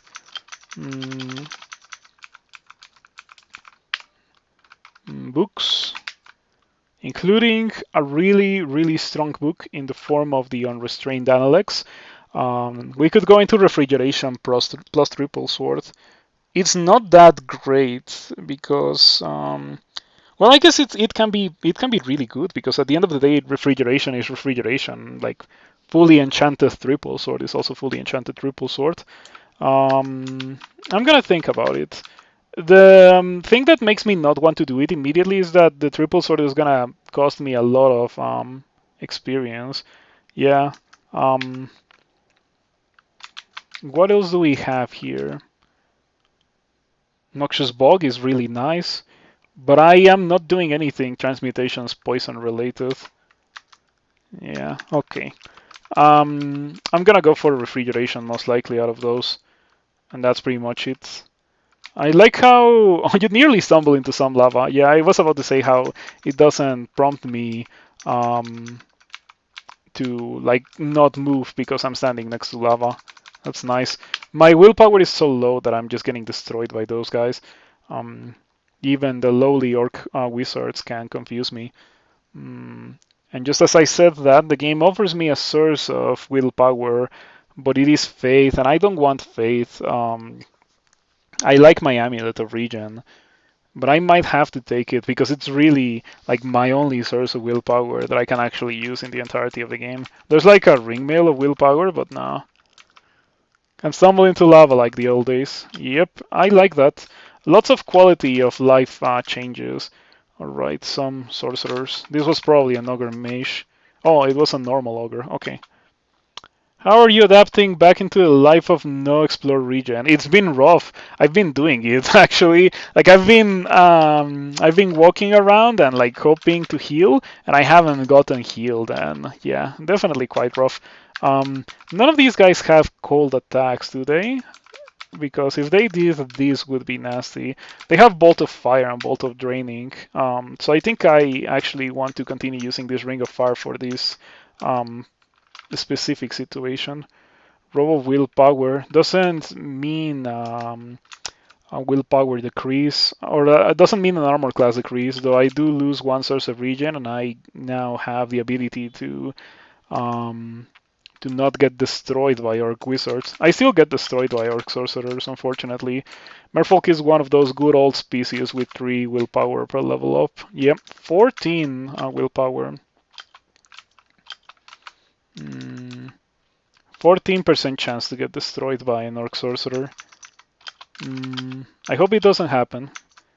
Though nowadays, I was just talking about how the game is a bit more fair nowadays. One of the changes that have been made to make the game more fair is that now paralysis from monsters can last a maximum of 5 turns. It is really, really nice indeed. It used to be 7 turns. Okay, you can also paralyze, I think, 15%. Do they seriously have less of a chance to paralyze me than sorcerers? That's crazy, if true. Oh no, they have slightly more of a chance to paralyze me actually. They must be 1 hit dice higher. I could have gotten in and closed the door to break line of sight, but then I would be trapping myself into that, and I'm pretty sure it's full of other orc spellcasters. I'm just gonna run towards this guy and hit it. You wish there was a martial spell tree similar to Wujian that wouldn't offend Trog, etc. Not that Trog or auto attack isn't strong, but make it less binary. Martial spell tree similar to Wujian that wouldn't offend Trog. You can go Wujian, though I do know what you're trying to say. Like you would like to go Trog and not be bored. I understand it. However, I think that that Trog is like not gonna get significantly reworked ever because Trog is kind of like baseline, you know, like Minotaur and Human, where they are not particularly exciting, but they are um, the vanilla experience for a new player to get. So yeah, you shouldn't expect Trog to get fancy stuff like that. Mm, okay, I'm also gonna buy the key rings. I don't think I have a lot of them.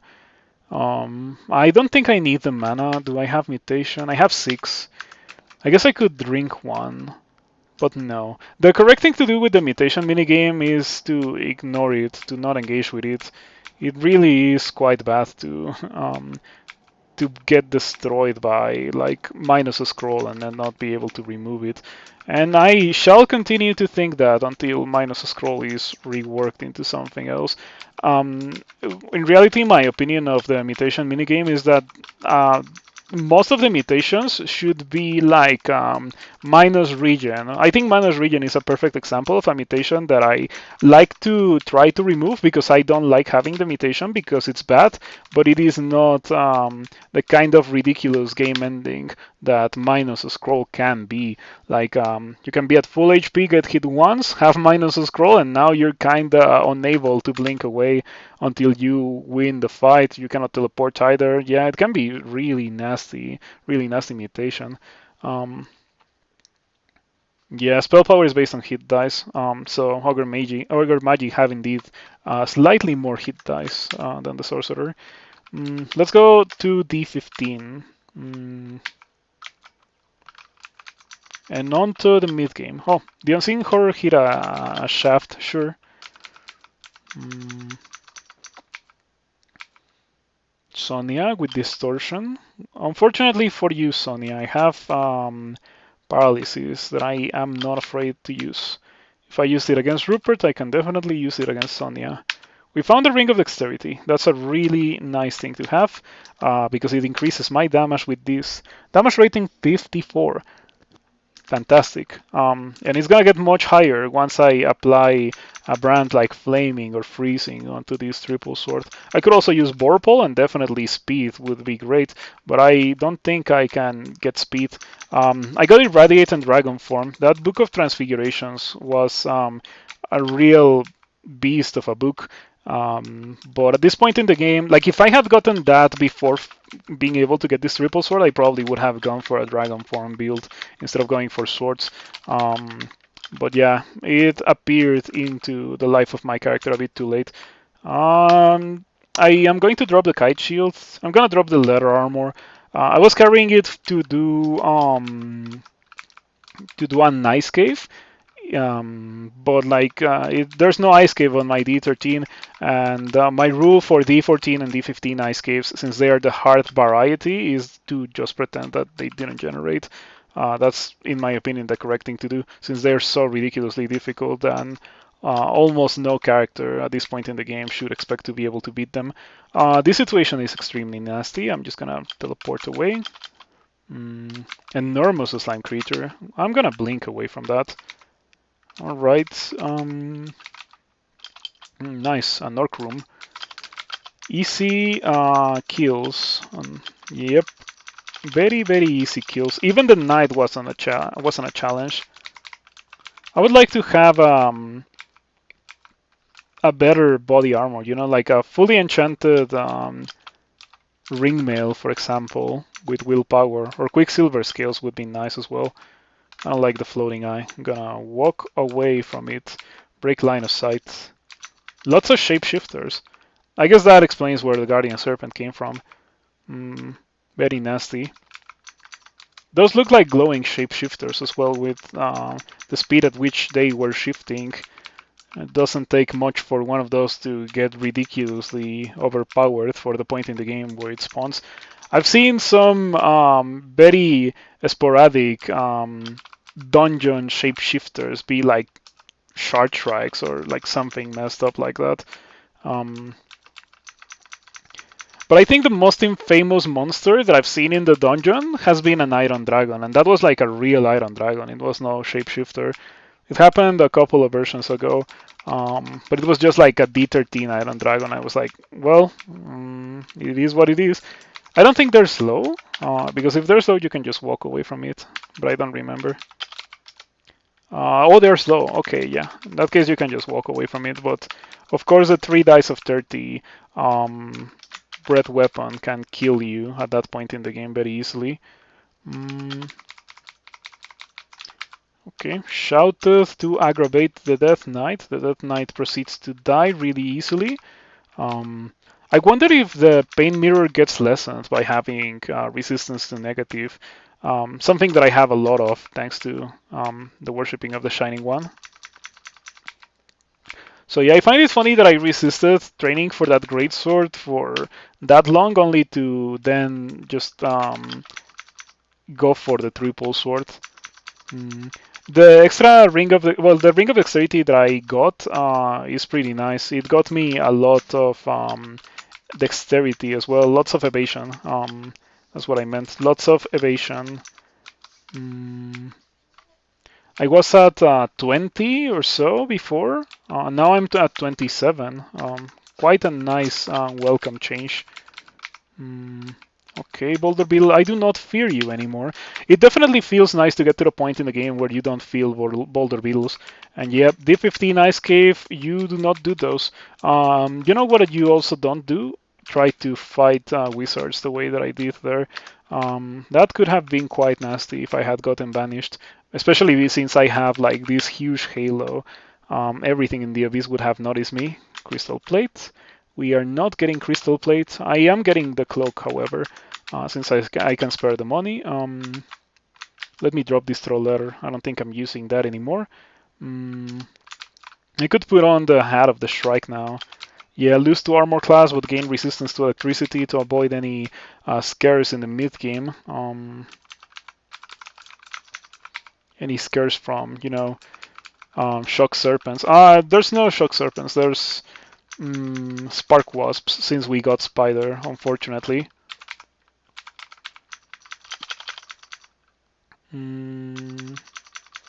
Yeah, I was thinking about running towards a choke point, but I just decided that I was gonna be able to kill those guys there. I think that unseen horror is the unseen horror that I that got shafted earlier. Okay, we silence the wizard. We kill the boulder beetle without a lot of complications. Pretty nice. 20 long blades. We're pretty much at almost min delay. 0.8 delay. Not bad. Not bad at all.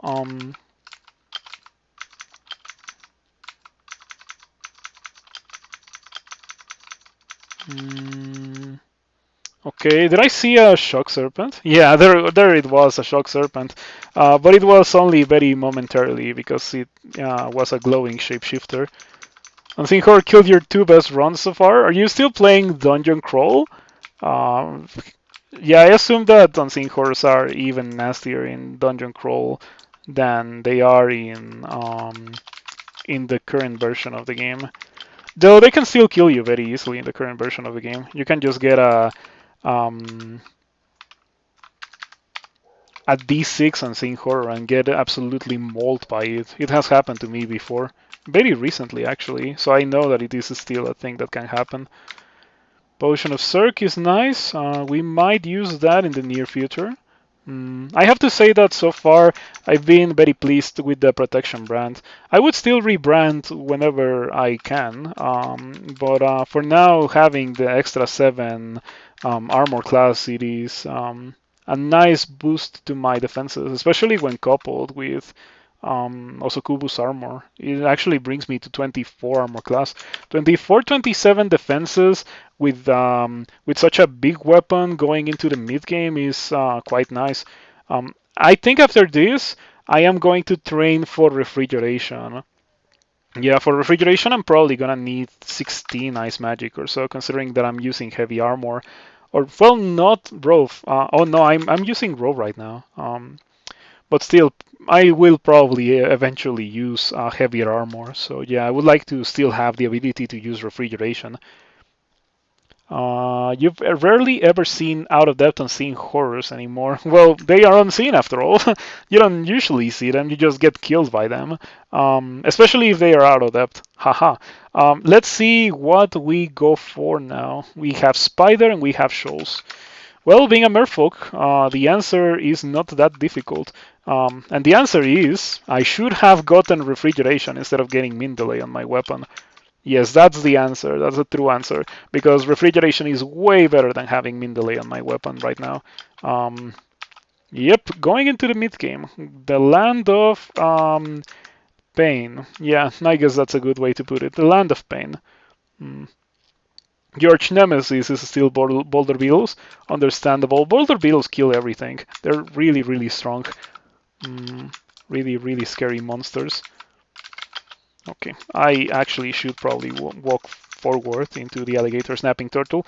By the way, I have to say that that's a really nasty monster to be at the very entrance. It's like going into swamp and immediately seeing a fence strider witch or a turn hunter levels of dangerous.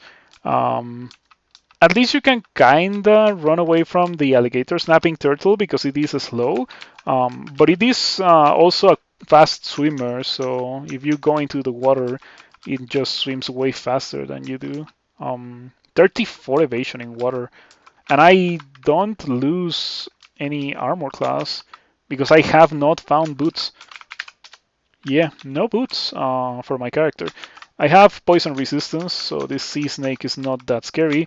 I would like to have fire and cold resistance. Hmm. You know what? I am going to get rid of the poison resistance for now.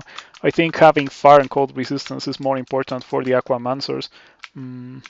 But unfortunately, I do not have a good source of cold resistance yet. Hmm. What do you have? 50 damage is what you have. An average Troll Berserker Ghost. Mm,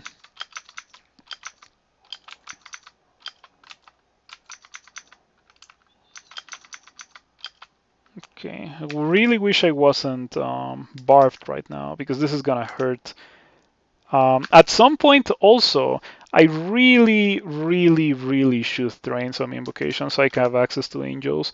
But the game gave me a triple sword, and I kinda do like the triple sword, especially when it's fully enchanted, you know? I'm gonna use fear here. Yeah, then I'm gonna rest off the barbs and then walk in the opposite direction. I still have some regen equipped, so I don't have that many issues when it comes to, you know, being able to regen after a fight. But I do have to say that Meteoran does it better, much faster. Not as safe as just pressing the regen button or the rest button, but it does it well enough. This is not the greatest situation. Yeah, this is not the greatest situation. Two Manticores at full HP, the Merfolk is gonna die. Um, this guy doesn't really do a lot because I'm immune to getting engulfed by water because I'm a Merfolk. I don't think I die in a single turn here from this amount of HP, so it's fine to continue fighting. Though if more monsters were to appear, that would be quite nasty. There we go. So is dexterity the main attribute for all swords now? Yes, it is. Here you can see in the damage rating that it scales with dexterity instead of scaling with strength. So you just pump dexterity like crazy, and it has the same effect as if you were pumping strength with any weapon that is not a short blade, a long blade, or a launcher. Those ones are the ones that scale with dexterity today. Um, so yeah, that change sounds very small and very insignificant, but it is a change that completely enables the sword Merfolk like build. Um, and in my opinion, that change makes it so that it is actually better to use a sword instead of using a polearm as a Merfolk. Since you pump dexterity like crazy, and dexterity affects your evasion, and it also affects the damage of your weapon, and it also increases the shield the stat that you get. It's just like you get so much out of leveling up dexterity. Um, I might want to get some intelligence as well. Do I have a ring of intelligence? But unfortunately, my resistances are absolute trash. Oh, I have this scarf of repulsion. I should put it on. Oof, my armor class goes down to 7 if I do that. I guess for now we are going to use the helmet. Yeah, the helmet that I dropped. Gonna need that. Gonna have to sacrifice the resistance to cold or the resistance to electricity for a bit, but it's gonna be okay. I can drop the boomerangs. Not using those. Okay. Yeah, I like having the repel missiles for shoals. Those nasty javelineers and the merfolk with boomerangs can be pretty annoying, quite damaging. It also helps me dodge these random cyclops large rocks. Um, Demigod dexterity time could be the case. Um, there was a version where Demigod dexterity was really busted. I think it was 0.26, but I'm not sure. In that version, Demigod dexterity could get ridiculously high amounts of evasion, like 70 plus evasion. So it was absurd. Mm,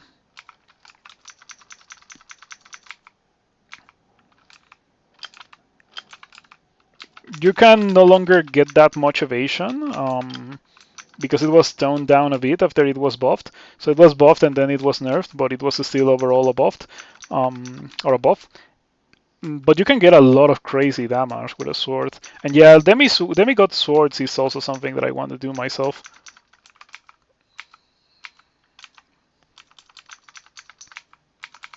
Mm.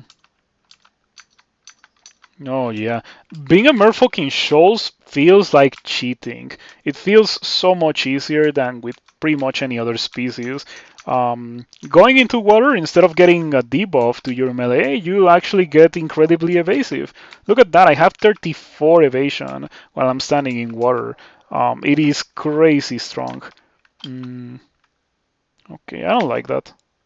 Fortunately, I have the luxury of choice, which I didn't really have as a Meteoran. So I can choose to go upstairs and go down different stairs. Have any of you played Meteoran? If so, what do you think about it? It's been out for a while now. Mm, so yeah, if you have experience Meteoran, do let me know what you think about it. I am interested in hearing. I'm gonna use potion or a scroll of poison here. I'm gonna use attraction if I had one.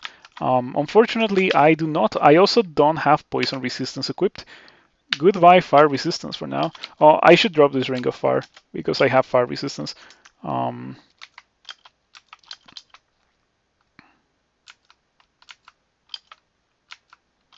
okay, those guys are pretty dead because they are affected by all the poison. It's only a matter of time for them to die.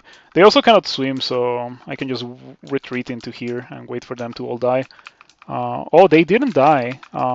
They are poisoned, but they didn't die. I guess I might as well just to speed up the process.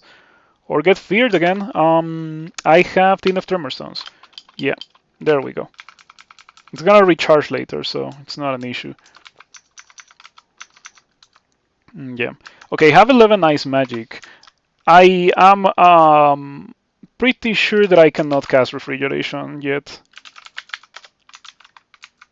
Refrigeration says 71% chance to fail. Yeah, it's gonna take me a while, especially with only 16 intelligence.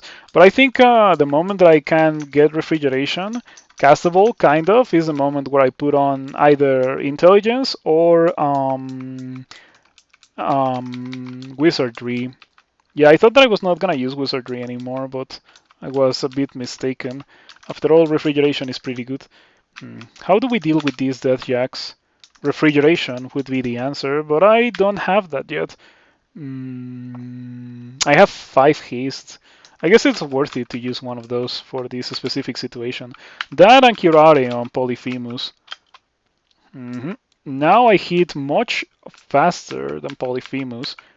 I also have crazy high evasion, so yep, easy kill on Polyphemus as I suspected. And easy kill on these jacks as well, it seems.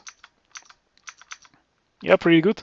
Alright, I would have to say that this character feels really, really strong if I use some buffs to help me with fights. It is nice because like you use a buff to win a very difficult fight. It's not like you use a buff to be able to fight at all. I have had some characters like that in recent times, and yeah, that's always very painful. It's just a battle of attrition that ends when you don't have enough consumables to continue being a crawl character, and then you die. But fortunately, this one is not that. I maybe shouldn't have just wandered right into the Titan, since I have a source of resistance to electricity that I have to plan ahead of. But fortunately, I was able to kill the Titan without a lot of complications. Um, I like that bolt. I like the fact that that bolt has the decency to place some glass so you can see, hey, you're gonna fight a Titan. Um,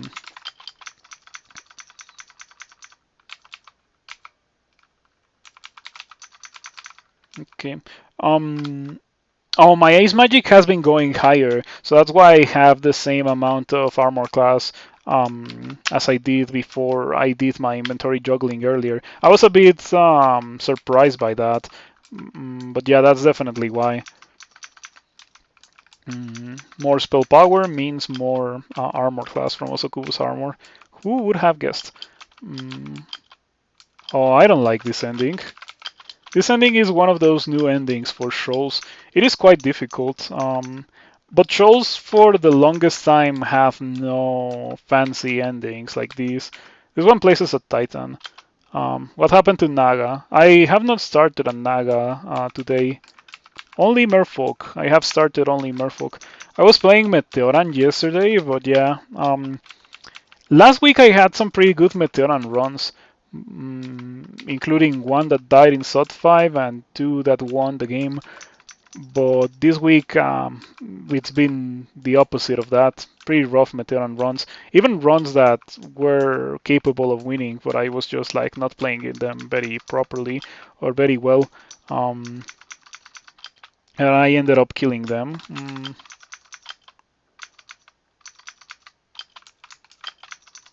Okay. Um, it should be pretty obvious why I chose to wear repel missiles here. The reduction of damage from the repel missiles is probably a huge deal. I think I did notice it quite a lot during that fight.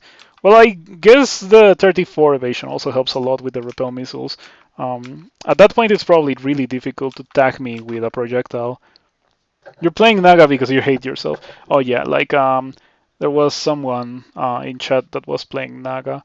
Mm, was it only you, Lord? Oh yeah, it was you, Lord Jorik. Mm,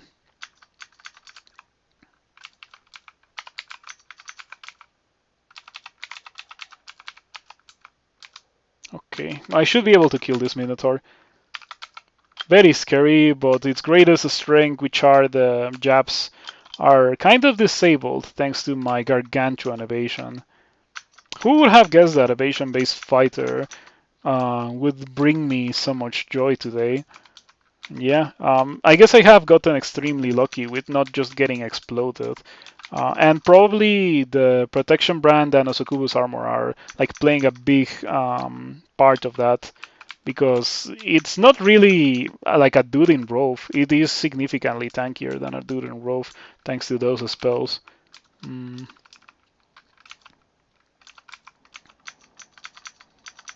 yeah. Also, being a merfolk has a lot to do with the fact that I'm just not getting destroyed by shoals as most melee characters would at this point in the game. Shoals is really not something that you want to do as your first rune branch. Though if I had gotten Snake and Shoals, I would have still done Shoals. Ooh, Sphinx. Um, 20% chance to kill me. We're gonna Waterlog, and that prevents it from casting spells. Mm, yeah, very important to have found that File of Floods. File of Floods has been a huge deal when it comes to my character's survivability. Um,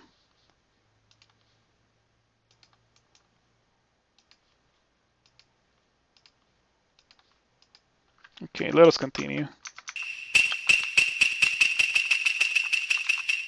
Ooh, the rune. Oh no, it's not the rune, it's Condenser Vein. Great, thank you for the wraith. How have things gone? Great, long time no see. Good to see you around. If you come in from the wraith, I am Nine Settler. I pretty much only play Crawl. I've been playing Crawl for a bit over 2 years on stream. Um, and yeah, I enjoy the game. The game makes me happy, and that's why I play it. And I also incentivize you to give the game a try since it's free, and in case you have never seen or played Crawl before. I would have to say that this game is really, really difficult, but it is really, really fair as well. The game gives you all the information that you need to have in order to, not die, but it leaves you to make your own mistakes.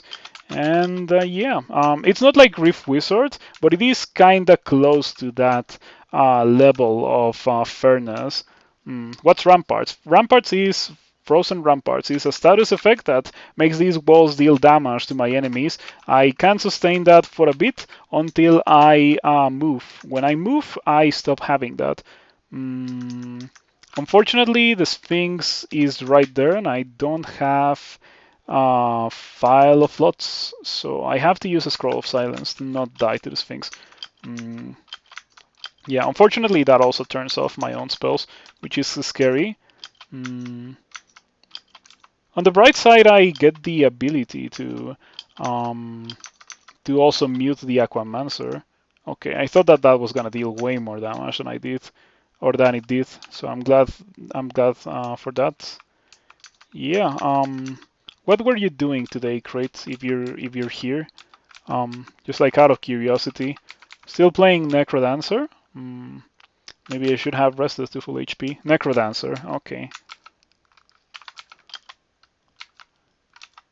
Maybe I should play more of that myself. I played a bit. I got it very cheap couple of months ago, and I did play a bit, but I didn't get too far on it. Your second best Eli run, so that was fun. Good to hear that. Yeah, I've been playing some Crawl. This is, in my opinion, a good time to go back to it if you want to check it out. There's this new species for turn count speedrunners called Meteoran. It's like the replacement of Deep Dwarf. So instead of having to heal to full HP manually, like everyone always did with Deep Dwarf, you have a mechanic that heals you for revealing new tiles. And you also have 1/10 of the normal sod clock. The sod clock is the thing that replaced the food, so no more eating, but every time you go into a level, you have 6,000 turns of sod clock. Sod will find you in 21k turns if you stay in this branch and explore no new floors. So yeah, instead of getting 6,000 turns, like all other species, Meteoran only gets 600, and they're also pretty busted. They have incredible aptitudes, and they get +2 experience aptitude, the highest in the game. They get +1 HP, which is pretty good. Not the highest in the game, but pretty good. They can use everything, and they just have +1s and +2s and +3s all across the board. They are really, really wonderful. Though the downside is noticeable. It's definitely not negligible. It's not just another Minotaur. In fact, it changes the game so much that I've been playing pretty much non-stop Meteoran for like the last week and a half. So today I decided that I didn't want to play Meteoran anymore, and I started a Merfolk, and I was like manually mapping stuff because that's what you have to do whenever you play a Meteoran. Um, Whereas the salt clock on my stream, I don't have it enabled because only for Meteoran is it an issue. In fact, the game enables it automatically if you're playing Meteoran. I think it is enabled if you have a very small amount of it, just like by default. But like I never have a small amount of it unless I am playing Meteoran, so it's not in the screen because it doesn't really matter unless you're playing Meteoran once again. You might play it eventually again, but you don't know? I see. I understand burnout. I also didn't play for many years. Um, but ever since I started streaming and I started playing Crawl, I've been going at it very consistently. I think the longest break that I've taken from Crawl has been like 3 weeks. Um, yeah, I enjoy this game. This game really, really makes me happy. Alright, we got the room from here, so I could go do bolts, or I could go do spider, or I could see if I can cast refrigeration now. We're really close to being able to cast that. You did pretty much everything you wanted to in your 1400 hours, and Necrodancer is just fun, more fun for you if you want a roguelike. I see. Understandable. Have you ever tried Rift Wizard, however? Because Rift Wizard is something that I played recently in like December, and that was incredible to me. That was such a fantastic game, in my opinion. Um, if you have never given Rift Wizard a try, you should. It's so good. It is the pinnacle of roguelikes, in my opinion.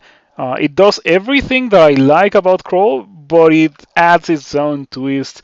And like, it's also not a very long game. It takes everything that I like about Crawl and like intensifies it. It is also really cool. You can do some pretty fantastic things in Rift Wizard. I've had builds that just kill the entirety of a floor in a single turn. It is fantastic. Oh wow, this game. Yeah, I haven't played this game in a very hot minute. What's the version number of Crawl now? 0.28, and I'm playing 0.29 Trunk, but it will not be 0.29 until August or so. You enjoy watching roguelikes, but you can play them precisely enough to win, and it just becomes a failure and retry grind. I see. Obligate turn count speedrun is pretty wacky as far as the traditional variation and species mechanics goes. Yes, it is so drastic, but it is pretty cool as well. I love the twist that Meteoran get. It is amazing. It is way more interesting and way better than anything Deep Dwarf ever was. I do not miss Deep Dwarf a bit. Um, the refrigeration feels like that. Just busts entire floors at a time. It busts the screen. It doesn't bust the entirety of the floor. When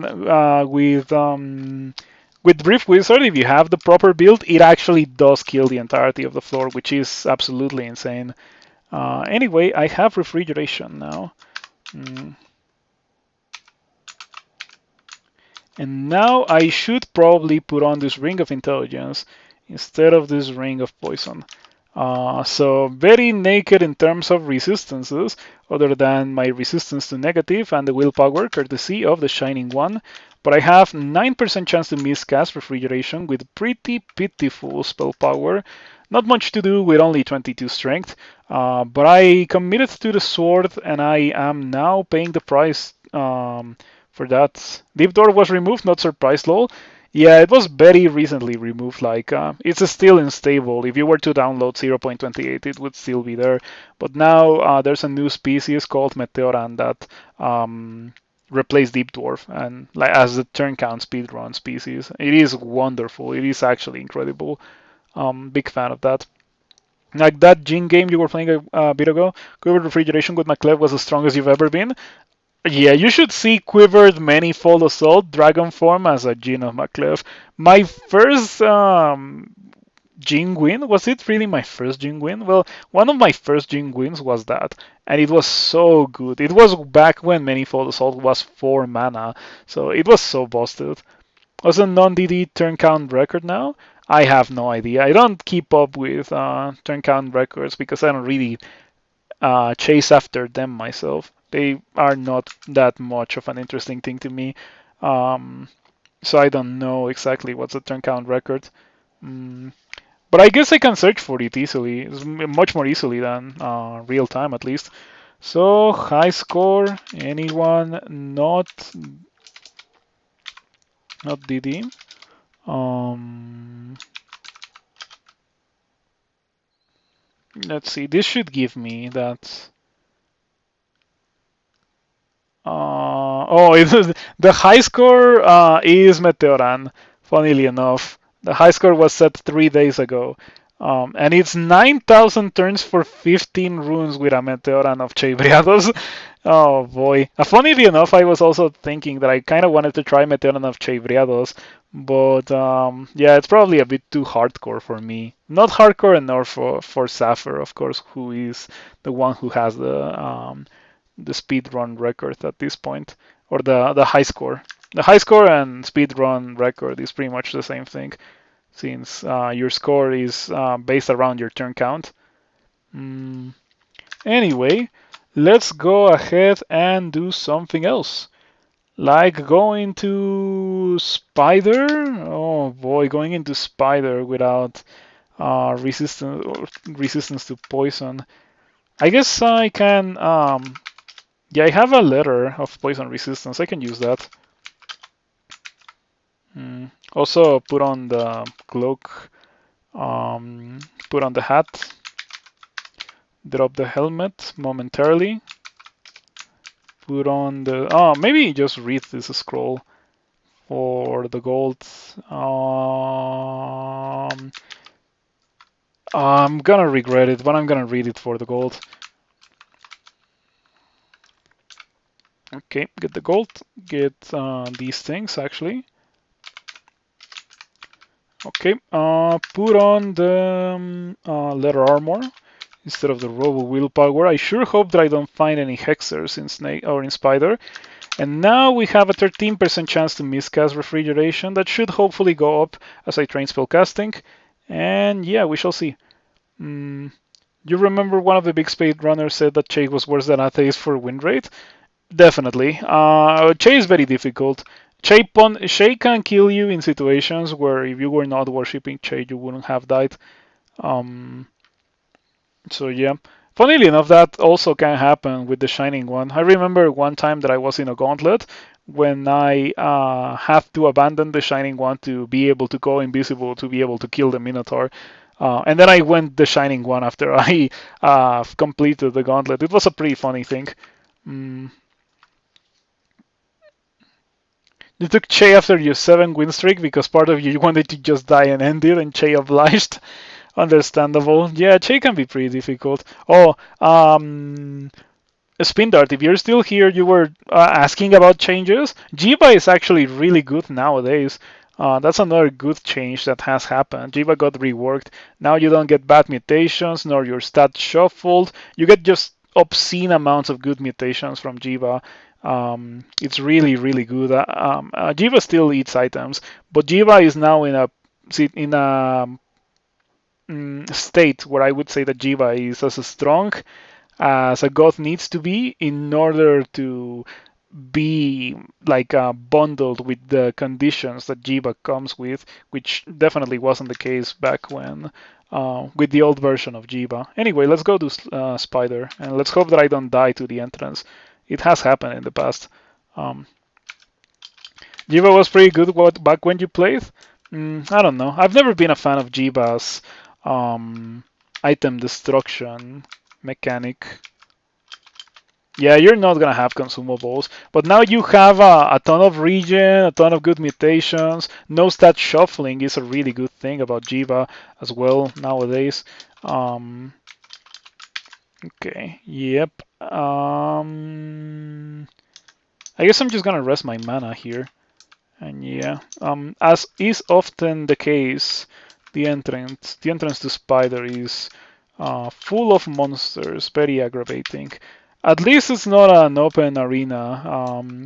And I also have the Halo for the Ghost mods. I also have really, really good melee for the Ghost mods as well. Is Jiva guaranteed a slime entrance, or is there still the whole diving to slime 5 meme? It's not guaranteed, but there's a very good chance of getting Jiba on the slime entrance.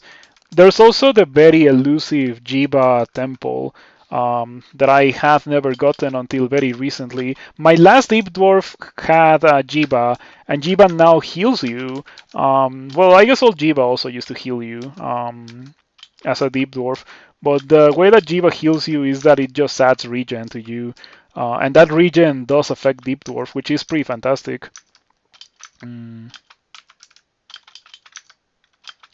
Is the Shining One good for non-extended? Yeah, I've always championed the Shining One as a good early game god. The Halo is really, really good. And keep in mind that like that's actually the only thing that I've done with the Shining One this game, the Halo. It will be Potion of Resistance. Okay, I'm gonna be happy to use that later. Mm. Or to use it to go into that treasure trove that I got. Yeah, I've always been a fan of the Shining One in the early game. If you have the ability to train invocations, then you can get angels, and angels are way stronger than berserkers, way more resilient. They also get healed. They last for longer. They're not well. They are probably as spammable as berserkers. The fight again is a bit slower, but you also don't need to throw 4 angels at something the same way that you would sometimes want to throw 4 berserkers at something. I'm gonna drop this helmet for now. Pick up my boots of flying. Now I have 15 armor class without having to cast a Succubus armor or anything. It is nice, but that part of that comes from the fact that I'm using a leather armor now instead of the robe. And unfortunately, that will not last for much longer because I still do not have a source of willpower. Willpower is magic resistance. It was just renamed. Because people were like, I have a lot of magic resistance. How come all this fire damage is destroying me? from like Bolt of Fire, for example. Yeah, there's been a lot of changes in the game. The game is so different, but so much better, in my opinion. I should probably quiver refrigeration. I'm not really using the quiver much anyway. The Shining one also makes creep pretty easy early on. Reasonable rename. I like magic resistance, but I have grown accustomed to it. It's really not an issue. Um, I only have issues with the changes that are like a significant nerf to the player experience, like in terms of difficulty. Um, okay, have 30 armor class. Ooh, Arachne is kinda destroying me, however. Arachne seems to not care about my 25 evasion. Mm, how much evasion do you have? Because you're missing, or I'm missing. Yeah, you barely miss Arachne. Okay. You have a lot of HP, right? I should probably corrode you. Okay, that was my only charge of acid. um,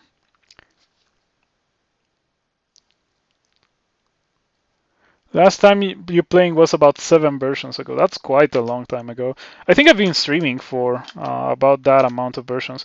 I don't think I'm winning this, so I'm reading blink or I'm reading teleport. Blinking is a bit more valuable than teleport. Unfortunately, Arachne was heavily wounded, but yeah, this is not going in my favor. Arachne is almost dead. Oh, you miscast refrigeration? That was so lame. With that cast of refrigeration, I would have killed Arachne because all of a sudden I was actually starting to, actually hit her. Sun mod is gonna be nasty. Mm, though I have digging that I can use to break line of sight from that guy. Hopefully I'll be able to kill this guy with my 30 armor class. Mm, 2016 was the last time you played much? Oh yeah, it's been a while. 6 years now. Crazy. Mm, okay, I'm at full HP, so I should be able to kill you. Um, Now I also have a wall, so I can use frozen ramparts. Mm, don't blink away, that's cheating. Yeah, Arachne is cheating. Tin of Tremor Stones. Tin of Tremor Stones again. Aha, because Arachne doesn't have a lot of armor class. Ooh, Arachne had Berserk. I'm glad that she's a spellcaster, because Berserk Arachne would have killed me there. She was pretty much destroying me without spells. I was only able to beat her because I have regen. Moth of Wrath Berserks me. The downsides of not having any armor class. Well, I guess 15 armor class is not quite not having any armor class, but you know what I mean. You appreciate the console being the bottom right, so you can tell what's happening. I play console myself, but yeah, I knew that one of these days someone was gonna be like, I appreciate the console view, so that I can tell what's going on. Some of my glyphs are custom, and there's plenty of new monsters, of course. Like Pharaoh ants are a good example that just happened from the Spider rework. Those guys die and they affect everything with the same thing that necromancers have that makes simulacrum. So if you kill them first, you have to deal with a bunch of simulacrum in addition to dealing with the spiders. Meanwhile, your Sumer brain appreciates the pictures. Yeah, everyone gets something out of my stream layout. I very much like it the way I have it. Like the tiles are zoomed in, so you can actually read and see what's going on. Because something that I've encountered watching some other crawl streams is that you cannot really see what's going on. Especially for me, since I'm not familiar with tiles at all. And it also has a console once again for people like me that are not familiar with tiles at all. It is quite nice. Mm,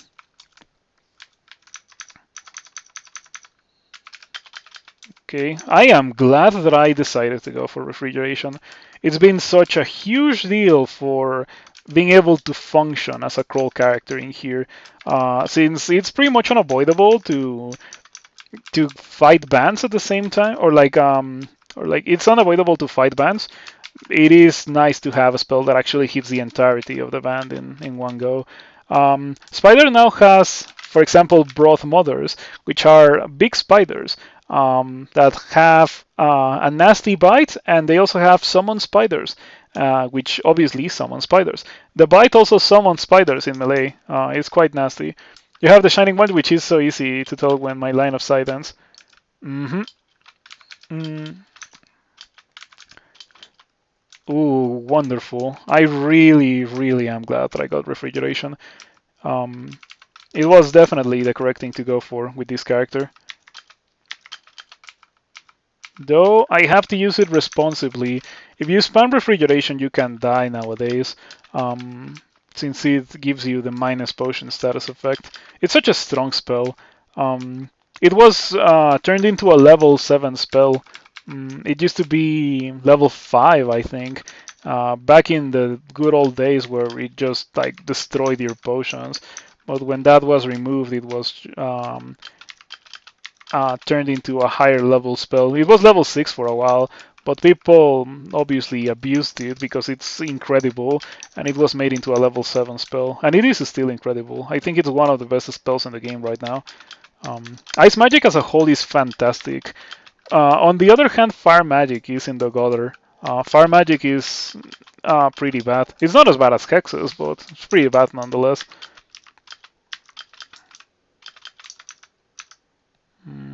Radroach, these are new as well. A giant cockroach that has been exposed to high amounts of mutagenic energy. It is horrifyingly mutated, but this has only made it stronger. And it has Irradiate. 3 dice of 25 Irradiate. Transmutes an ultra thin layer of the caster's skin and equivalent directly into pure magical energy, blasting adjacent creatures. It heavily deforms its targets, weakening them and reducing their armor. The caster is not left entirely unaffected. Some of the magic lingers enough to leave them dangerously contaminated as after a few castings. It's a pretty strong player spell, and it's also a pretty nasty monster spell. As you can see, it deals 3 dice of 25. It also gives me Contamination. Wow, there's 2 of them. These are some higher level enemies in Spider, and yeah, that hurts. 42 damage. It is just like physical damage. Doesn't check any resistances. Quite nasty indeed. You don't remember Refrigeration ever being bad?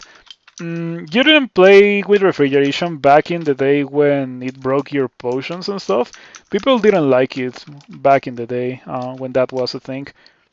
Mm, but yeah, it's been quite a while since then. It's kind of bad to cast with no cold resistance since it will kill you. Oh, that too, it dealt self damage. That was the second iteration of refrigeration that I remember. The first one dealt damage and broke your potions. The second one just dealt damage, and then the third one is the one that we have right now, where instead of dealing self damage, it gives you a status effect that prevents you from drinking potions for a while. I don't know if you can see the status effect in console. Oh, you can, or in Taos. I'm glad that you can. Mm. Okay, these Entropy Weaver guys are pretty nasty. I don't know if you got to see them. Some of the guys in my console, like I have specific glyphs for them to like prioritize them or to play accordingly whenever I see the glyph. We would carry 2 or 3 heal wound potions and then go back and get spells when yours broke. Was good then just annoying, but I don't know. I would prefer to use spells that are not annoying. Like for example, right now, Fulminant Prism exists, and it's a spell that I don't use a lot because I don't like the targeter. Maybe I have to train a bit more Ice Magic because I do want Refrigeration to be at 1% chance to miscast eventually. Since it's a spell that you want to use a lot every fight, I would like to have it at a low percent chance to fail. The lower the better, since every miscast hurts with a spell that you wanna use your entire mana bar on. This is a Spider 4.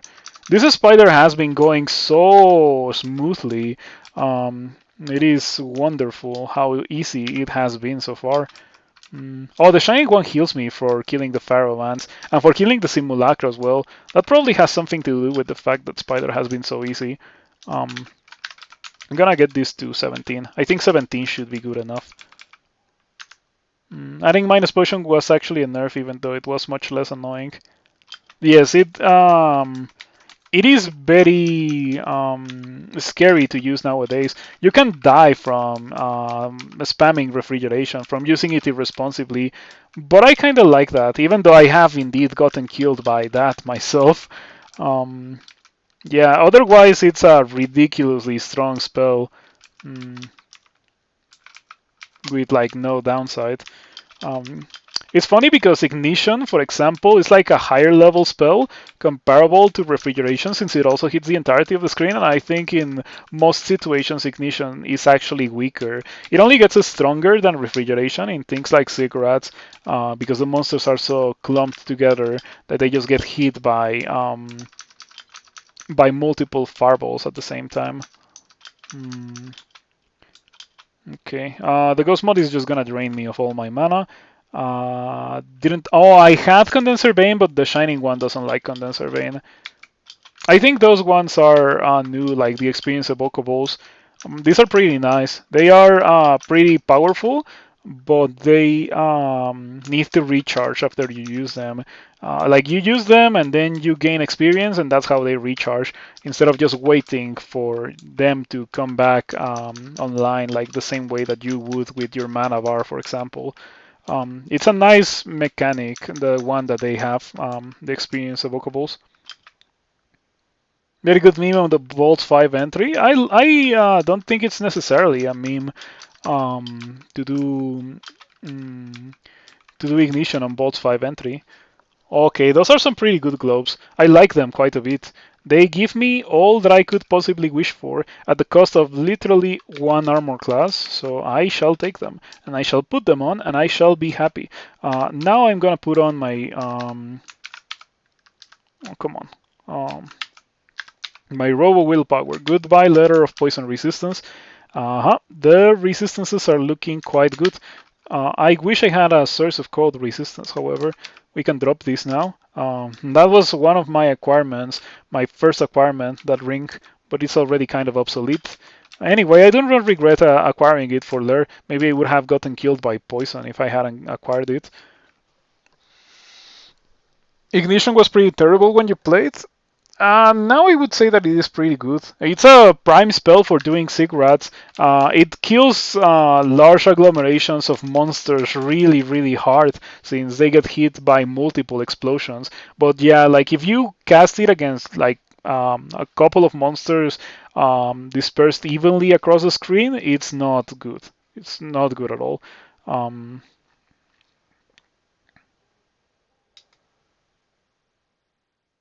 Mm, Lightly says that Deep Dwarf hasn't held the overall high score for a long time for whoever was asking about that. Anyway, we can probably go do bolts. I am a bit unnerved about doing bolts without cold resistance. I like that caravan. Big fan of that caravan because I have a lot of money. A lot of money indeed. 2,500. I have my magic mapping ready to go into the caravan. It's right there. Okay. And it is surrounded by deep water, I suppose. I think it was turned into shallow water because the deep water thing was annoying.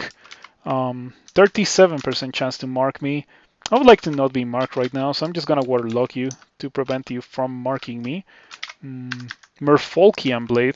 I should have gotten uh, should have gotten the 21 long blades much earlier, so I could walk around with the Merfolkian blade title. It's such a cool title. And yeah, it was turned into shallow water with only some deep water. Okay, before I go in, let me drop some stuff because I'm carrying a lot of trash. All the potions, all the scrolls. Let's go in. Let's see what we get here. That's my second crystal plate this game. I am most definitely not going to be getting anything related to that. The globes cannot be better than the globes that I have. The globes that I have are truly fantastic. They're really, really, really good globes. So I am gonna keep them. Not even gonna check those other globes. Statue form is interesting. Definitely quite interesting, gives me a lot of robustness, but I do not need it. It would be nice if I had plans to go for, I don't know, maybe extended, but I don't know if I want to do that. Um, Hmm. Prior to 0.15, the spell would not temporarily disable potions, but did have a tendency to destroy them. Yeah, I remember those times. They were not very cool. Ignition, but I am not very interested in getting much in the way of spells. I already have pretty much all that I could wish for in the form of refrigeration. I'll get the scroll. I'll get the other scroll. I'll get the brilliance. I'll get the cancellation. Scroll of poison is nice. This is a very new scroll, the scroll of poison. It places a cloud of poison on every tile on the screen except for tiles that have monsters on them. The bazaar was rather underwhelming, as they often are, but to be completely fair, there were very few things that my character was actually looking for. Like, I got books, and the books are actually really good. Like, Book of the Dragon, Book of the Earth are both really good. Book of Fire as well is pretty nice since it has ignition, but it's not anything that I really want with this character. Um, I have three resistance, two more in until I can go into the treasure trove. Though there is a significant risk that comes from me using um, the potions of resistance like that. This guy is new as well. An emancipated warrior mage bound to guard long coveted treasures. It calls forth deadly frost from its surrounds, freezing foes that are next to walls. So this guy, the existence of this guy is a very good incentive for you to not be fighting next to a wall. It's a very interesting monster. There's also a Nogger dude, the Thunderhawk. I will inspect it when I find it later. Mm, there's the Thunderhawk, and the Thunderhawk can hit you. Yeah, this guy. It has call down lightning. It cannot do it if you're too close to it. Yeah, if you're within this range right here, it cannot do it, but it can do it from this range onwards. It's pretty scary. It is a smite targeted, but it doesn't hit all the time, and it deals ridiculously high amounts of damage, lightning damage too. I've gotten killed by two of these, dealing like 100 plus damage in a single turn. They also blink away, though fortunately they do so a bit more rarely nowadays. I'm not carrying Attraction. I should be carrying Attraction. Attraction is a very nice potion that pulls things towards you. And there's some things that you would really like to use that on, such as centaurs, for example, or thunderhawks. Thunderhawks are a perfect example of that as well. Um, so I could bless my triple sword into a triple sword of Holy Wrath, but I think I like the protection brand. Um, protection brand has actually been very helpful for my character. When you started playing Crawl, there wasn't a limit to lightning bounces, so you remember just getting absolutely annihilated by Quadrasaps. Yeah, I never got to that point, or I probably didn't really register it happening to me. But I do remember the time where that could happen. White ugly things are really really busted. I don't know if they've always been busted, but yeah, they're significantly more powerful than other colors. Unfortunately, they also are the color that is resistant to refrigeration, so I couldn't just refrigerate them all. Dire elephants. Now they spawn in bolts. In general, pretty much all the monster tables for all of the branches are more threatening nowadays. There used to be like orcs in bolts and stuff, and like random trash that had no business being so late into the game. Now, most, if not all of those things have been removed, and more interesting, nastier monsters have been introduced to the game. Uh, Strength 18 fighting. Mm. Cold melee is more damaging, unless that has been changed. There's a chance that that's changed soonish. Yeah, I heard something about that. Mm. I got a bit scared because I was fighting a Titanic slime creature in melee. Fortunately, I have Blink. I think one of the most relevant changes of the game in recent times has been the attack of opportunity change. Now, if you run away from a monster, let's say this dire elephant, I'm gonna do it for illustratory purposes. It has a 1 in 3 chance to attack as I move away, so it just gets a free attack. So it is punishing to kite and reposition mid combat.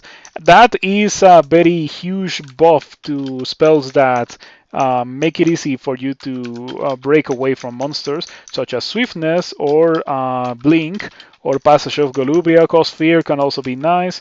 Um, yeah, there's no more energy randomization as well. That's a very recent change. Also, there's another change, which is the monster weapon attack delay change. Monsters used to attack at an attack speed random between 1.0 and the maximum delay of the weapon they were using.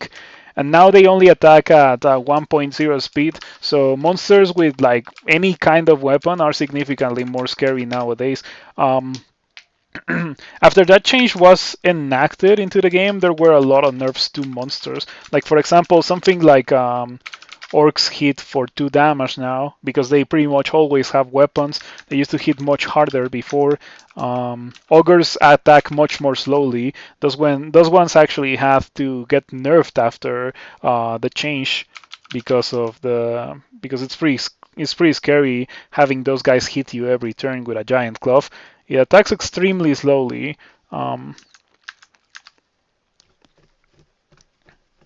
Think they changed at some point? You think both freezing and flaming are 0.50 extra damage? Yeah, on monsters. Uh-huh. AF cold just deals more damage than AF fire for no good reason. Mm. Okay, this is gonna be interesting. I should be able to kill all of these guys with refrigeration. Oh no, I'm trapped in. I should have walked outside of the door. Now I need to re-teleport. Fortunately, I have all of the scrolls of teleport, so I can actually do it without dying in the process. I don't have mana to use Osokubu's armor.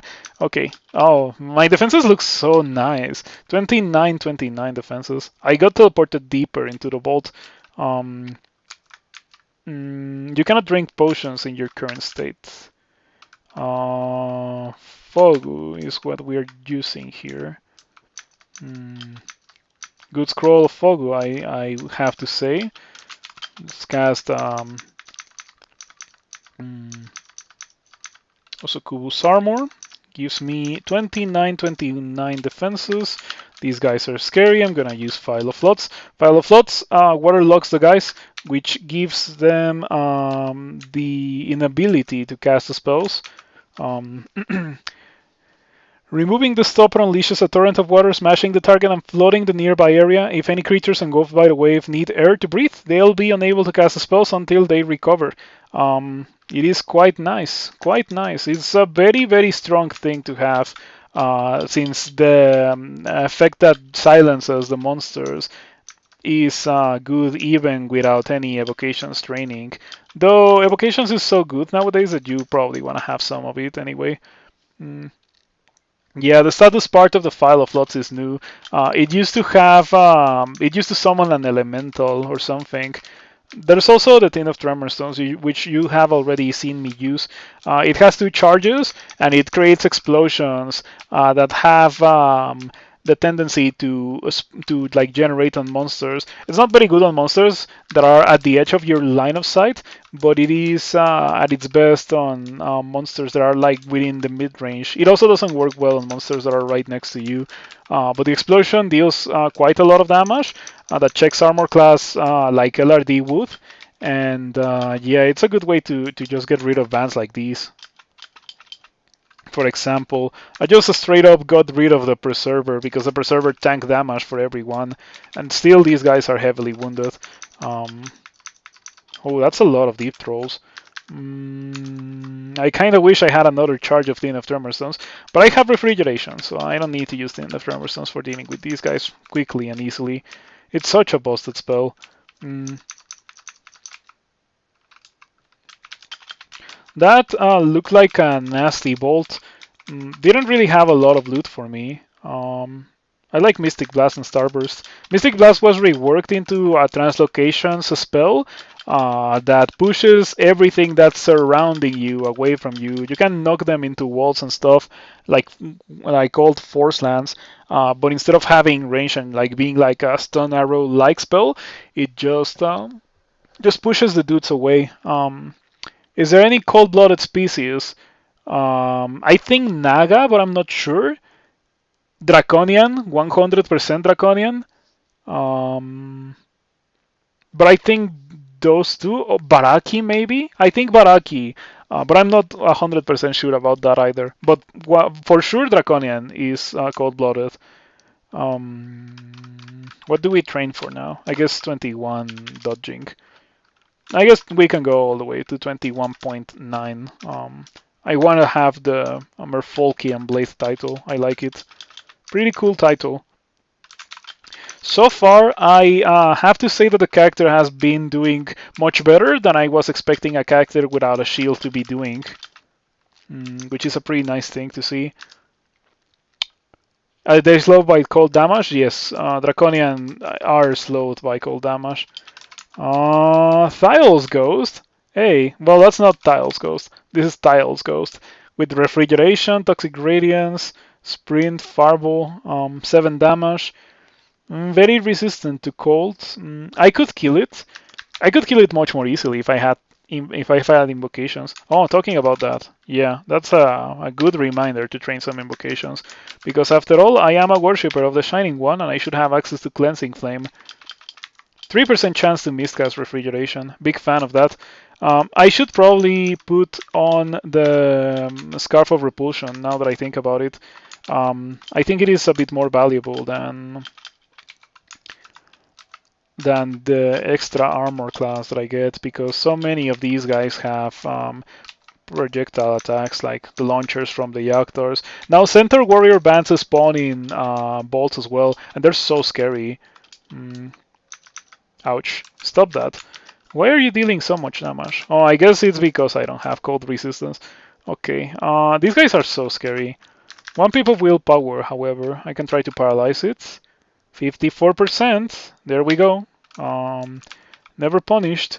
That guy was a Thunderhawk, and I have resistance to electricity. I don't think it kills me, but I would rather play it safe. I'm just gonna wait for it to get closer to me. Just poke it and kill it. Regeneration, the spell was removed. Pretty much all charms were removed. For a couple of versions after regeneration was removed, the regeneration property on items was still trash. Fortunately, it was recently, well, not so recently at this point, it's been around for a while. It's been buffed into giving actually a sizable amount of HP regen per source of regen. So I think the Amulet of Regeneration is right now the best amulet in the game. Big fan of it. Okay, this would be a perfect time to have Cleansing Flame. It's a 34% chance to not be able to use, so I'm just gonna leave it alone. You don't recall anything else being slowed? Used to be plus 0.4. Yeah, it's just a slow status effect. Quite nasty indeed. Oh, Convoker, better kill it before it convokes. I remember the introduction of these guys into the game, the Convokers. They were so scary. 15% chance to destroy me with a Hex. File of Lots. Yeah, better play it safe with the Sphinxes because they're so nasty. By the way, I was thinking of immediately going into Crypt because after all I am a Shining One worshipper, right? I could just blaze maybe a great sword, because I don't think I'm getting another triple sword, right? But I do have a decent amount of enchant weapons. Somehow I have found 1,000,000 enchant weapons this playthrough. And I also have great swords that I could enchant on the floor. Triple. Okay, that's the only one that I'm carrying, or that's the only one that I have. Great sword. There's a great sword of Holy Rat right there. I don't need to bless anything. Malin Gateway. Immune to cold. And the bolt has nothing. Well, it has an enchant weapon, I suppose, but yeah, I don't think I care too much. Let's go blow up Jody. Yeah, sure, I would. Jody is very scary, however. I would be able to kill Jody, but I need to have access to my Cleansing Flame. Yeah, I would just spam Cleansing Flame at that point. I remember this bolt. This is a very nasty bolt. Yeah, lots of bolt guards. But I have refrigeration. Refrigeration really is such a wonderful spell. So strong, so strong. Mm, I wish I had LRD. LRD would be fantastic for dealing with this guy. Ouch. Those guys deal so much damage if you don't have armor class. I find it pretty crazy too that they are fast. And the craziest part about that is that they've always been so scary. It's just that they were not really placed in a lot of places back in the day. But now they are. Mm, do I have file? I do. Okay. It's good to use on Tango Reavers. Mm, please no mark. Please no mark. Storm Dragon. Okay, I have the resistance.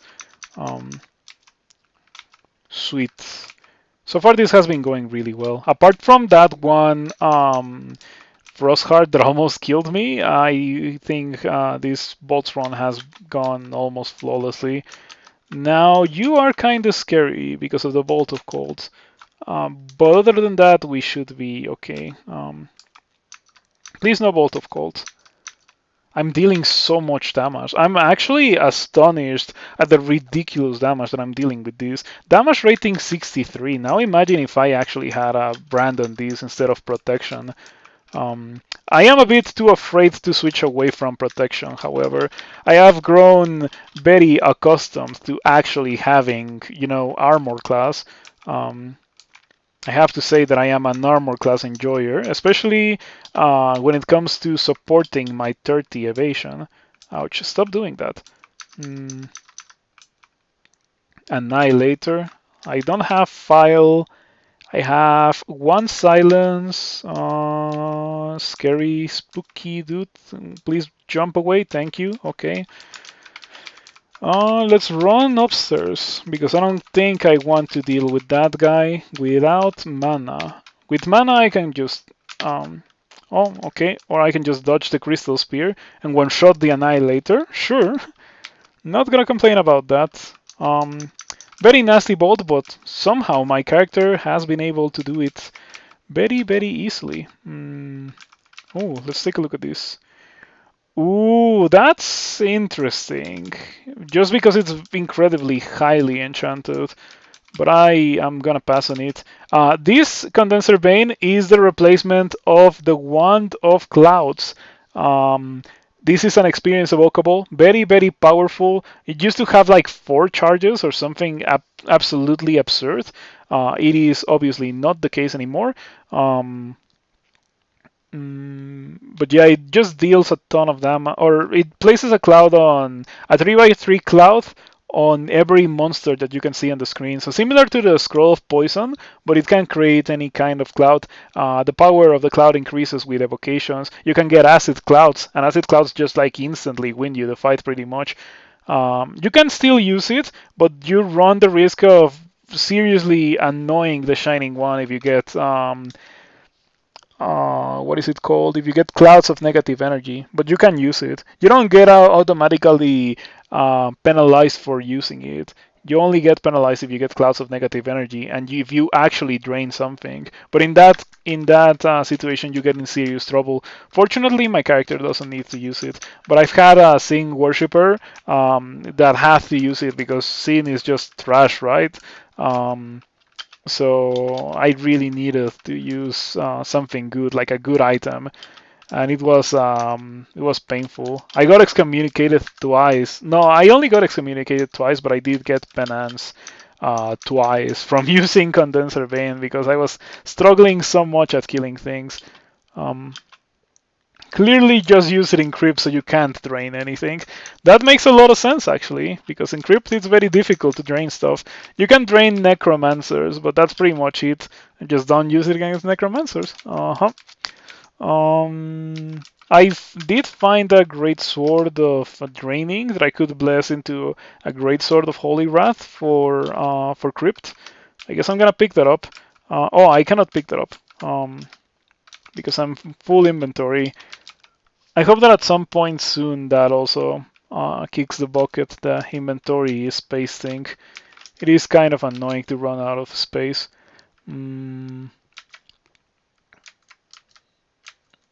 I am carrying potions of light. Let's drop them to begin with. And I guess let's enchant these. Enchant. Am I not carrying? Okay, let's enchant the weapon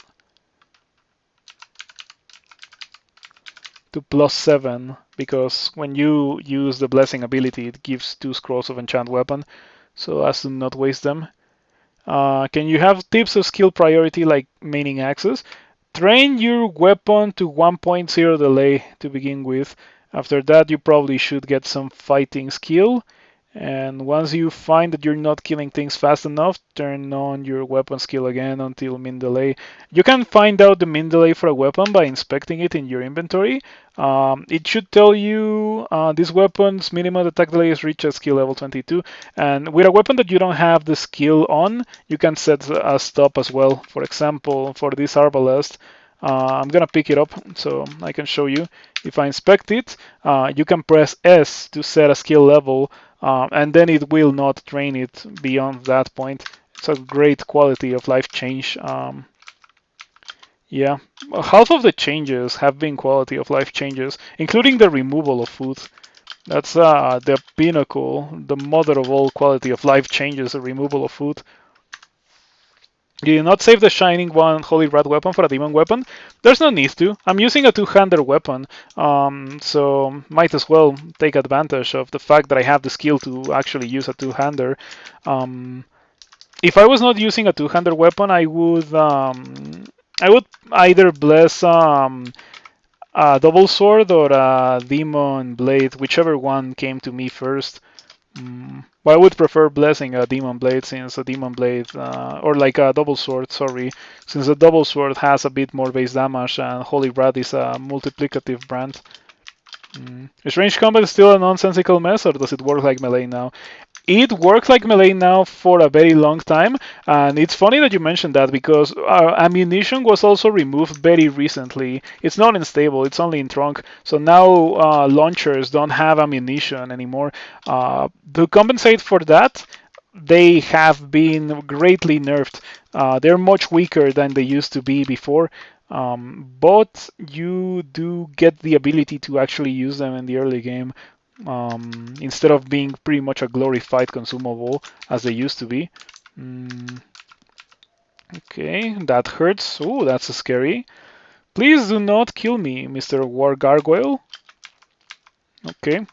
I guess when I go up to 26 armor class, it makes it much easier to survive those guys. Sorcerers, very scary. 13% chance to vanish. Gonna mash the refrigeration button until that guy dies. There we go. Mm-hmm. The mana that I got from killing those zombies was very, very useful. Warden with distortion, scary. Oh, you don't get piety or anything from killing simulacra. I guess it makes sense. War Axe of Distortion. I'm gonna use Lightning Wrath.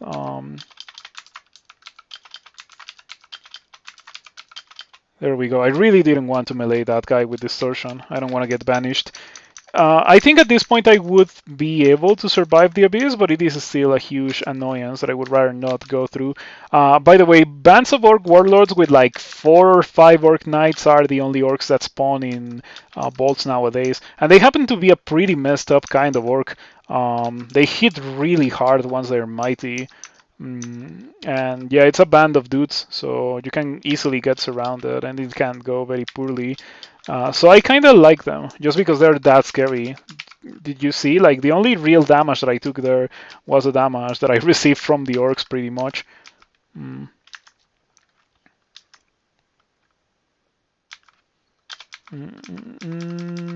So yeah, if there were demon two-handers, then I would probably use my holy wrath on a demon two-hander, but no such thing exists.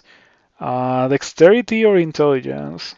Very difficult decision, but I think I'm gonna go for dexterity.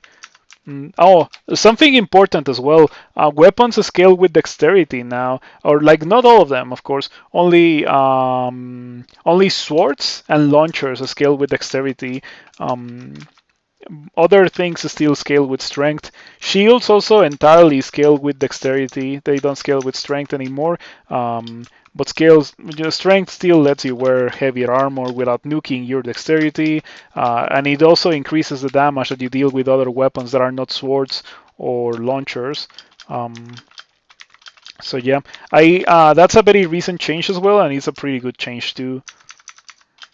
Very big fan of that one change. Mm. This character feels crazy strong. I don't know how, but it really feels so powerful. Big fan of it. Um, the +9 Arbalest of the Continents. This is obviously incredible. I could even train for it and use it. What's my skill for that? -2. Okay, I'm not gonna do it, but I could since I'm not using a shield. Mm. I was about to go down into Bolts 5, but I'm glad that I checked before. It seems that I'm in Bolts 4, and I shouldn't go into Bolts 5. I have gotten the 2 runes from the lair. Experience level 21. No resistance to corrosion other than this ring. What happens if I do this instead of the ring of dexterity? I lose 3 evasion. I lose a bit of damage. It's not that impactful. I mean, it is impactful, but not that impactful. The greatest worry is that I don't have cold resistance for the Azure Jellies. Mm. +9 triple sword with a strong species is pretty good. It's basically what you think is going on with this character. Yeah, definitely. Definitely what's going on. I also happen to have a sprinkle of refrigeration, which is helping a lot. So 14 invocations. I can now. Oh, I could go crypt. Actually, I could do crypt. Let's go to crypt before going into slime, just to get a bit of extra experience and loot. And yeah, okay. When I go into crypt, I'm gonna brand my weapon with Holy Wrath because that applies a scroll of Holy Worth that I don't need to waste. Your favorite spell aside from Haunt? Refrigeration? It's so crazy strong. Yeah, Revenant. Um, Animated skeleton, wreathed in cold blue fire, standing astride this life and the next. Echoes of the lingering death flicker within its ghostly flames. It has a spectral cloud, dispelling death, ghostly fireball, and blink away. Okay, let's bless my thing. Sure. We'll bless one of my weapons. Do you wish to have your +7 Great Sword of Draining blessed with Holy Wrath? Sure. Use this gift wisely. The Revenant convulses. So we're gonna use this for a while. Twitch.tv/9settler. Okay. You skipped it so many runs because you had it mixed up with the other non-damaging and glaciation spell. Metabolic and glaciation? Yeah. Oh, by the way, Scroll of Holy Ward is gone from the game altogether. It was replaced by the Scroll of Poison. Hmm. This also has a damage rating of 59. Interesting. Oh, this now has 65. How come? How come? Oh, it's because I put on the ring. Okay. Lots of skeletal warriors. Fortunately, I have cleansing flame. Big damage. Once again. Just pretty much kills everything or leaves it soft enough that I can kill it easily. Glaciation is also pretty good. It is interesting because it's kind of like the opposite of haste, right? It achieves a similar result, but you need a lot of spell power for it. It is also dual school, unfortunately. If it was single school, it would be much easier to amass a large amount of spell power on it. Ring of Cold Resistance. That's a very happy thing for me to find. Yeah, very happy about it. We can drop the Wand of Flame. We're never using that. Same goes for Poly. Same goes for Amnesia. I can also drop.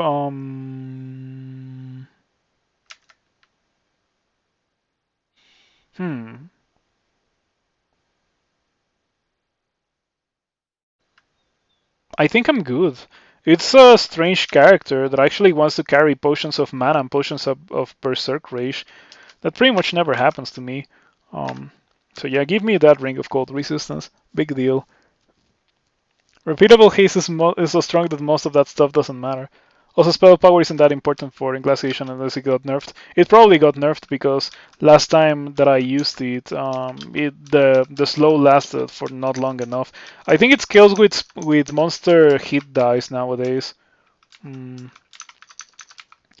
So yeah, I have to say that I miss the armor class that the protection brand was granting me, but this is killing things really, really fast.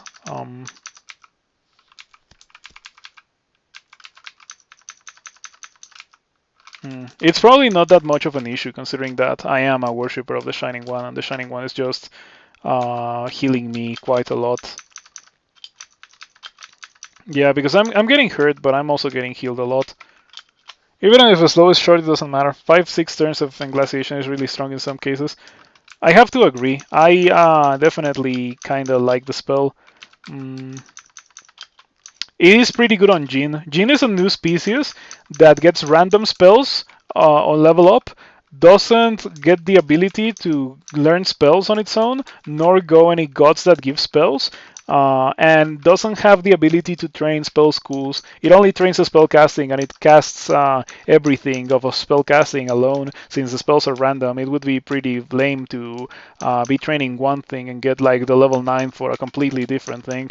Um, so there's that. It's pretty cool species. Also, they cast the spells off of HP, so they can do some ridiculous things.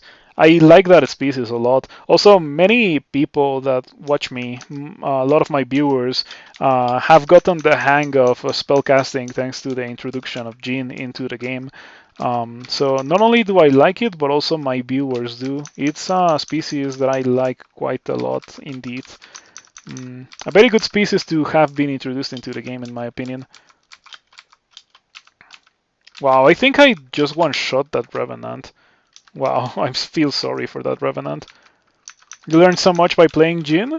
Yeah, Jin is really cool because it exposes you to so many spells. It doesn't have the kind of like decision paralysis that usually comes bundled with other spellcasters, where like you are overwhelmed by options and you don't know what to get and what's good and what's not good. With Jin is like, here you have this and you use this to play the game, and that uh, given enough time, will make it so that you figure out which spells you like and which spells you don't like.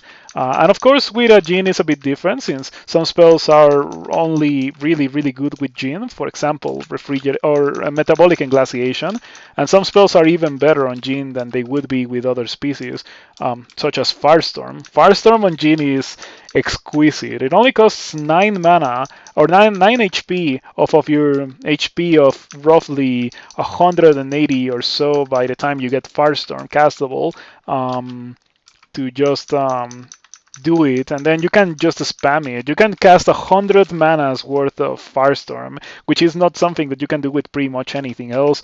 And yeah, that's really good. Mm. If you eventually decide to go back to Crawl, I would recommend you to give that a try at the very beginning. It might expose you to some of the new spells, and it's also a species that I've enjoyed a lot myself. I got the school ending. Pretty cool school ending. We have seen part of the school.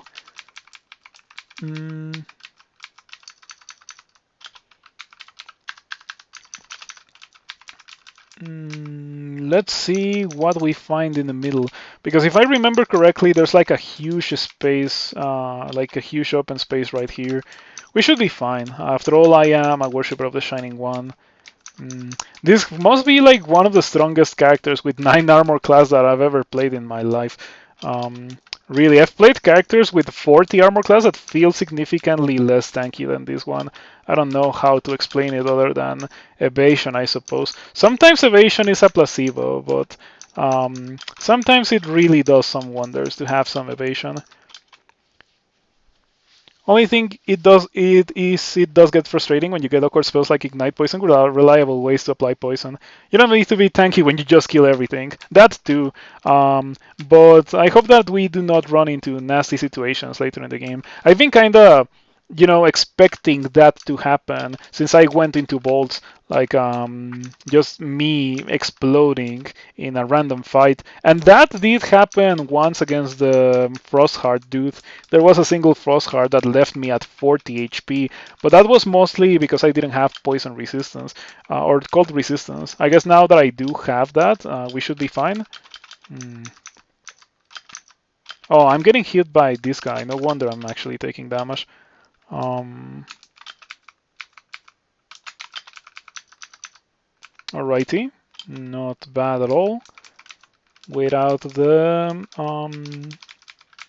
pain mirror. Lots of death knights here, quite annoying. Ooh, exploration trap. Casual tap to kill through that spectral strike.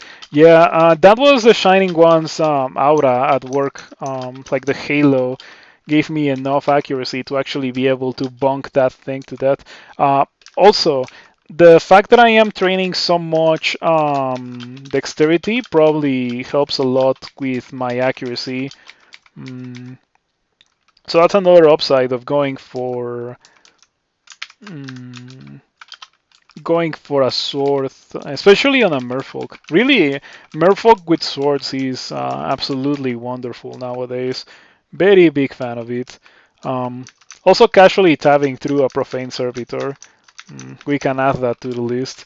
I do have to say that spectral caustic strikes are significantly less scary than the real deal, because a big part of the danger that comes from the normal caustic strikes is their ability to corrode you. That stacks up really, really fast, considering how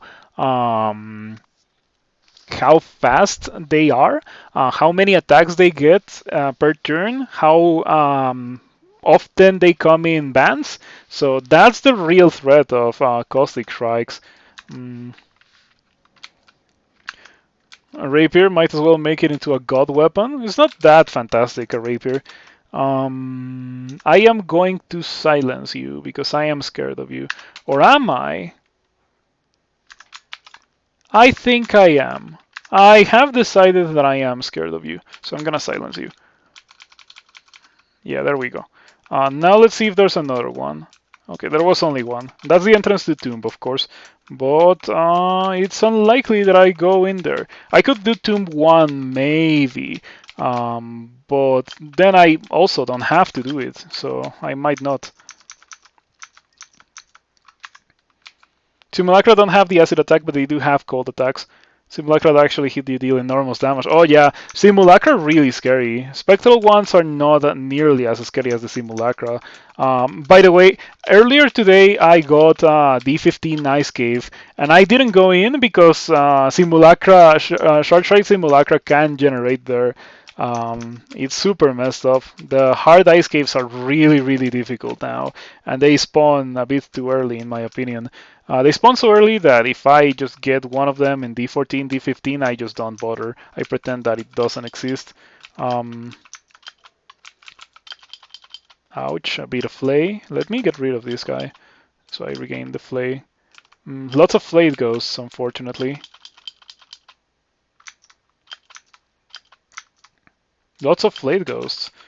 Yeah, kind of a scary situation to be fighting so many flayed ghosts at the same time while surrounded with 9 armor class. But everything ended up being okay thanks to the wonderful ability of having Cleansing Flame from the Shining One.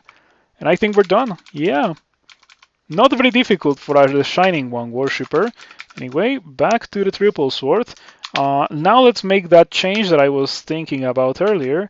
Ring of Resist Corrosion, and let's go into Slime. Let's go into Slime.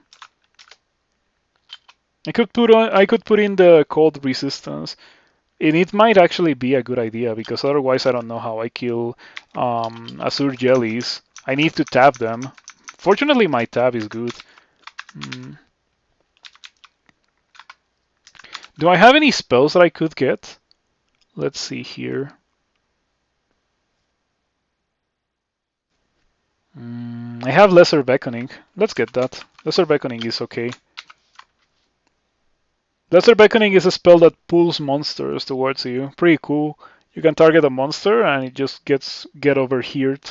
Very useful for dealing with some nasty spellcasters. I have Mystic Blast, which is the opposite, but I don't have Conjurations. I would have to train for that. Um, Toxic Radiance. I have Irradiate, but the ship has set sail on that. LRD, good for the rock slimes. There's been changes to slime monster generation as well. No more normal slimes generating here. Um, Dissolution. That's very nasty. You saw Inglaciation? I could get that, but it's a hex, right? I would have to train some hexes. Not a big fan of that. But I guess I could do it. Oh, I can search for it. Metabolic Inglaciation. Power 25%. Cold-blooded creatures will be affected much more strongly, and tougher creatures will be slowed for a shorter time. Um, that sounds to me like it's really good in SOT, actually, because SOT is full of Draconians, and Draconians are all cold-blooded. Okay, Dissolution. Let's do this. Okay. How hard do you hit? 30 to deal acid and 50 to deal acid. Ouch. Okay, don't do that again. Oof. That was 5 attacks or so. Wow. I actually just destroyed the solution. I am astonished at the amount of damage that I'm dealing with this protection branded sword. It really blows my mind. And I just had another Meteoran moment where I just explored without without resting, because that's the kind of thing that you have to do with Meteoran to heal fast, to preserve the thought clock. Okay, that's nasty. Also unexpected, but these guys recently got buffed. Still only 8%. You don't think you really have to train hexes, but if you want to use also systems, that's fine too. Yeah, refrigeration is just too good. Why slow monster when you can just kill monster? That's me and my view towards hexes altogether. It's always been like that. Why train for the thing to make it easier to kill monster when you can just straight up kill monster? Okay, no malmutations yet.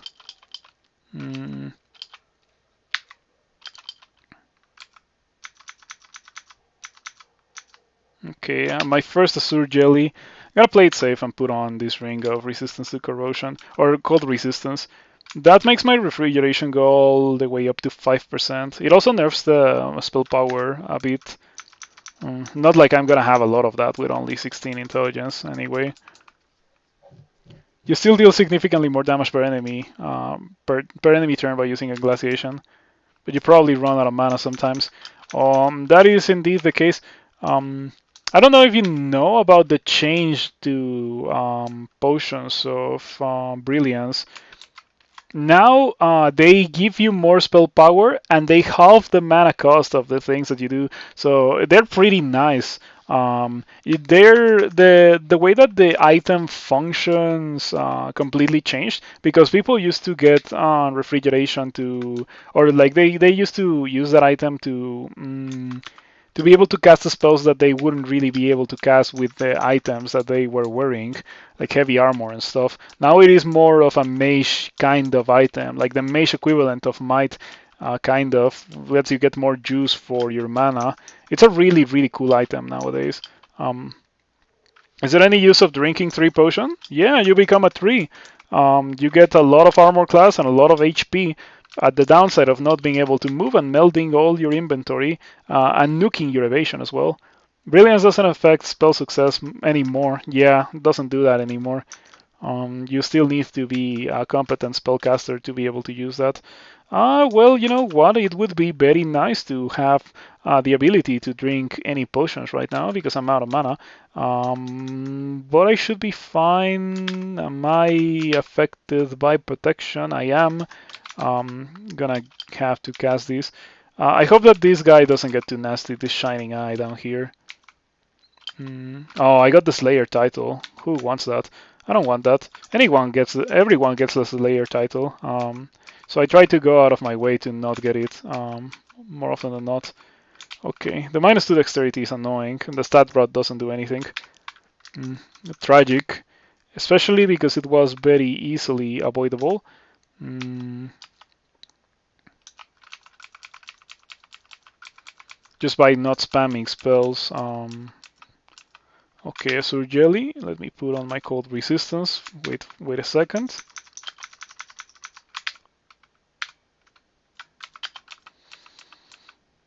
Mm, I guess I'm not training anything above 22.2 for the rest of the game, so I can win with the title. It's a very fancy title.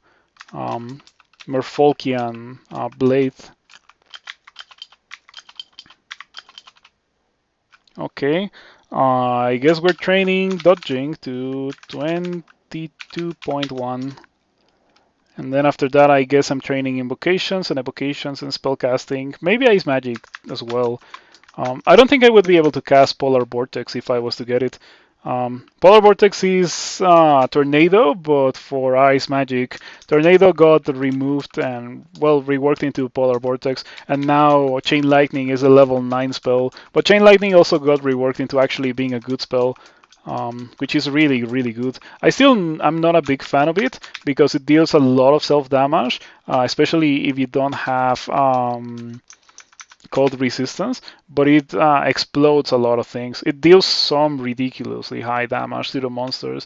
It can deal like 3 dice of 150 or something to follow on the trend of very inconsistent damage that comes from lightning, but very high damage potentially.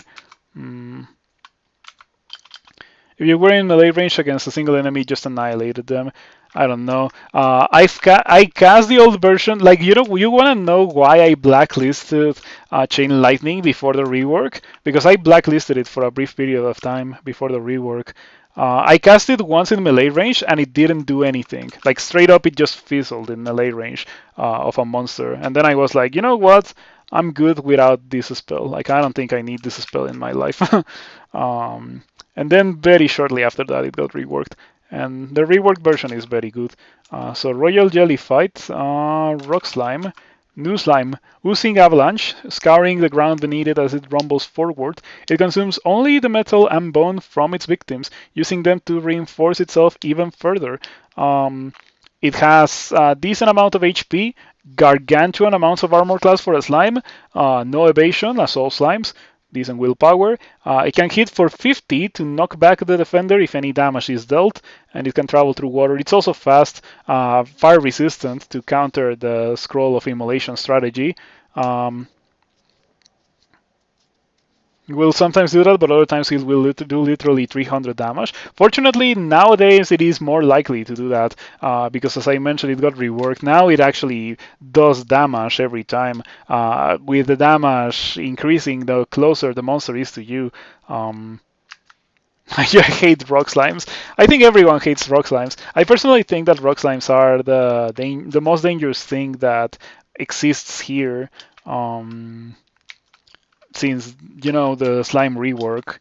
Okay, moderately wounded, moderately wounded. I want heavily wounded. Okay, now we're gonna use immolation. Uh-huh. And the refrigeration. And now things are gonna start exploding. Okay, maybe next turn. I have 1 pip of fire resistance.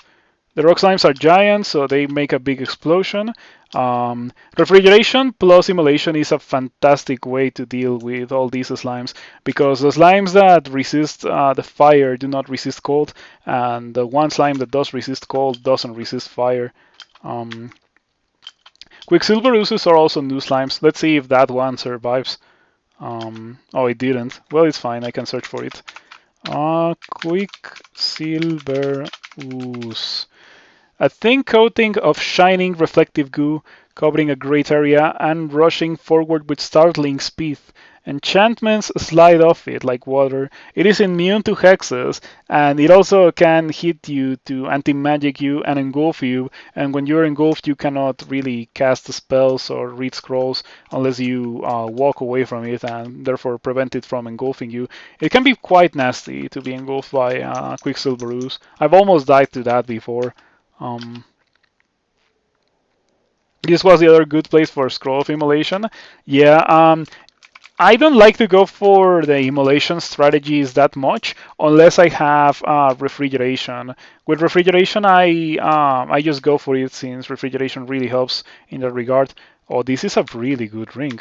It gives me something that I really wanted, which is willpower.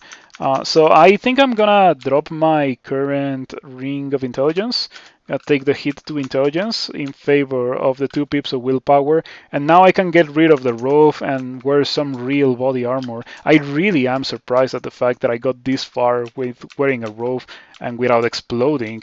The damage from the triple sword probably played a significant factor in that.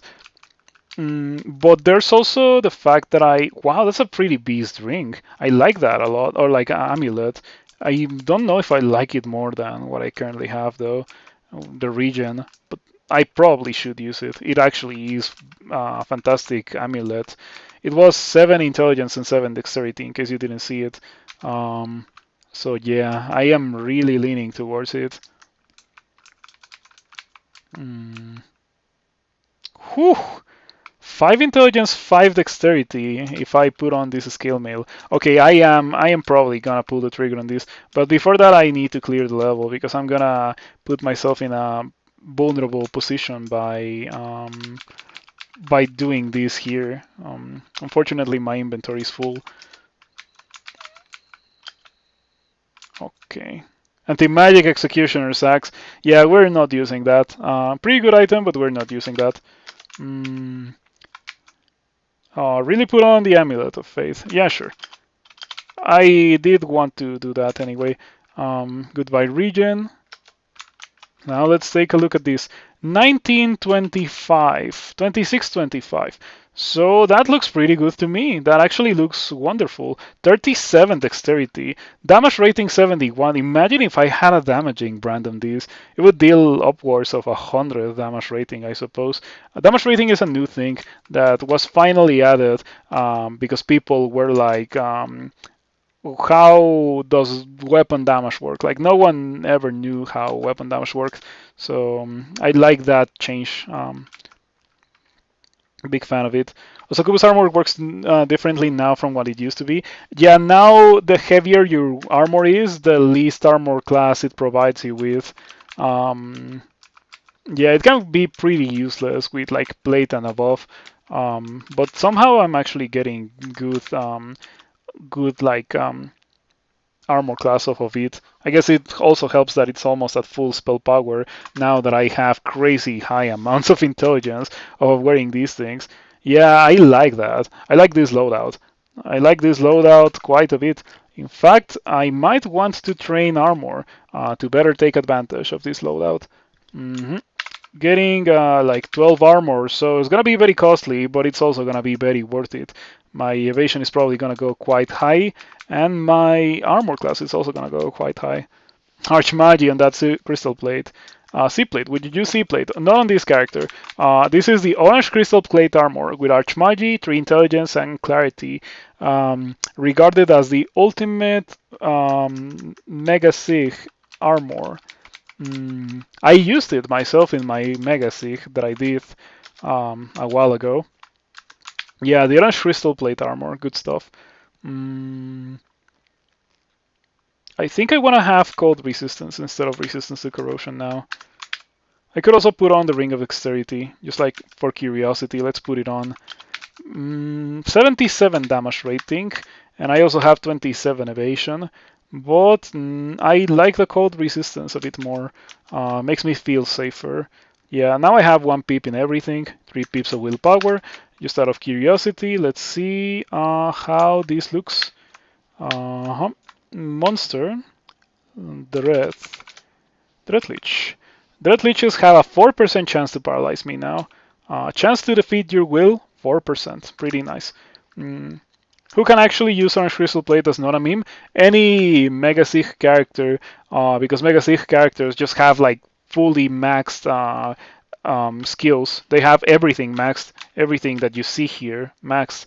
So that means full spell casting and full armor. As long as you have decent strength and good intelligence to go with it, you can easily cast on it. It is actually a serious armor for Mega Sig. Other than that, I guess it's a +8 orange. It's a +8 crystal plate. At the end of the day, any character that wants to wear crystal plate would definitely love to have a +8 crystal plate. Um, yeah, like not for spell casting, but yeah, definitely yes for the fact that it is a +8 or a crystal plate. Which god is good to start for Killer Fighter? Okawaru, Trog. Um, I like Sif Muna on heal orcs, on melee heal orcs. I like it because you can get fancy with divine exegesis.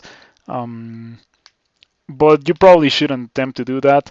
Um, Uskoyo is pretty nice as well. Like gods that can take advantage of the massive invocations aptitude that heal orc have. Mm, yeah, +8 crystal plate most of the time. All right. We have 3 runes now. Do I want to do Bolts 5? No, I don't want to do Bolts 5. I still only have 3 resistances. Let's go do depths, but I think that's where I'm gonna leave it for the night because it's already midnight. I will come back to this character tomorrow to finish it. It feels ridiculously strong, and the current changes to my loadout thanks to Slime made it even more powerful than it was before. It was already good, it just got crazy strong out of nowhere thanks to Slime. My lack of armor skill is messing a bit with refrigeration, but it shouldn't be that much of an issue. Wow, ISOL in Depths 1 is super late into the game for ISOL to generate. Mm, so thank you for watching and thank you for hanging out. If you enjoyed what you saw, you should consider following if you are not already following. And if you are, you can consider subscribing. You don't have to, and I understand if you don't want to or you can't, but it does help me if you choose to do so. With that being said, I'll be back tomorrow on Thursday to finish this character and start a new one. And it's gonna be fun. Yeah, this character feels so strong. I needed this after so many failed Meteorans, which is crazy to me because Meteoran is not like bad by any means, but I just wasn't having a good time with my Meteorans for some reason. I was being dealt a pretty rough deal on most of them, on pretty much all of the ones that I've played in this week. Last week I did have some pretty busted Meteorans. Before I go, let me drink a potion of mutation to get rid of those mad mutations. Hey, I got some armor class, and I also got some dexterity as well. 4 dexterity total, 41 dexterity now, damage rating 75. I really am astonished at how hard that hits. I often use one-handers plus shield, and they don't deal this damage. So yeah, this is why you would get B-rune and then leave. You will get bored by this time. Mm. Oh, but depth is only 4 floors now. It's not 5 anymore. Assault is still 5 floors, but you can easily dive it. But yeah, I it's not that I got on board. In fact, I am very engaged with the character. It's just that I kind of have like my limit set at midnight. The only time that I've gone past midnight is very recently when I got raided by someone right as I was about to end the stream. Like I was just about to hit the end stream button and I got raided and I kept going. But even then I didn't continue playing Crawl. I played some Reef Wizard.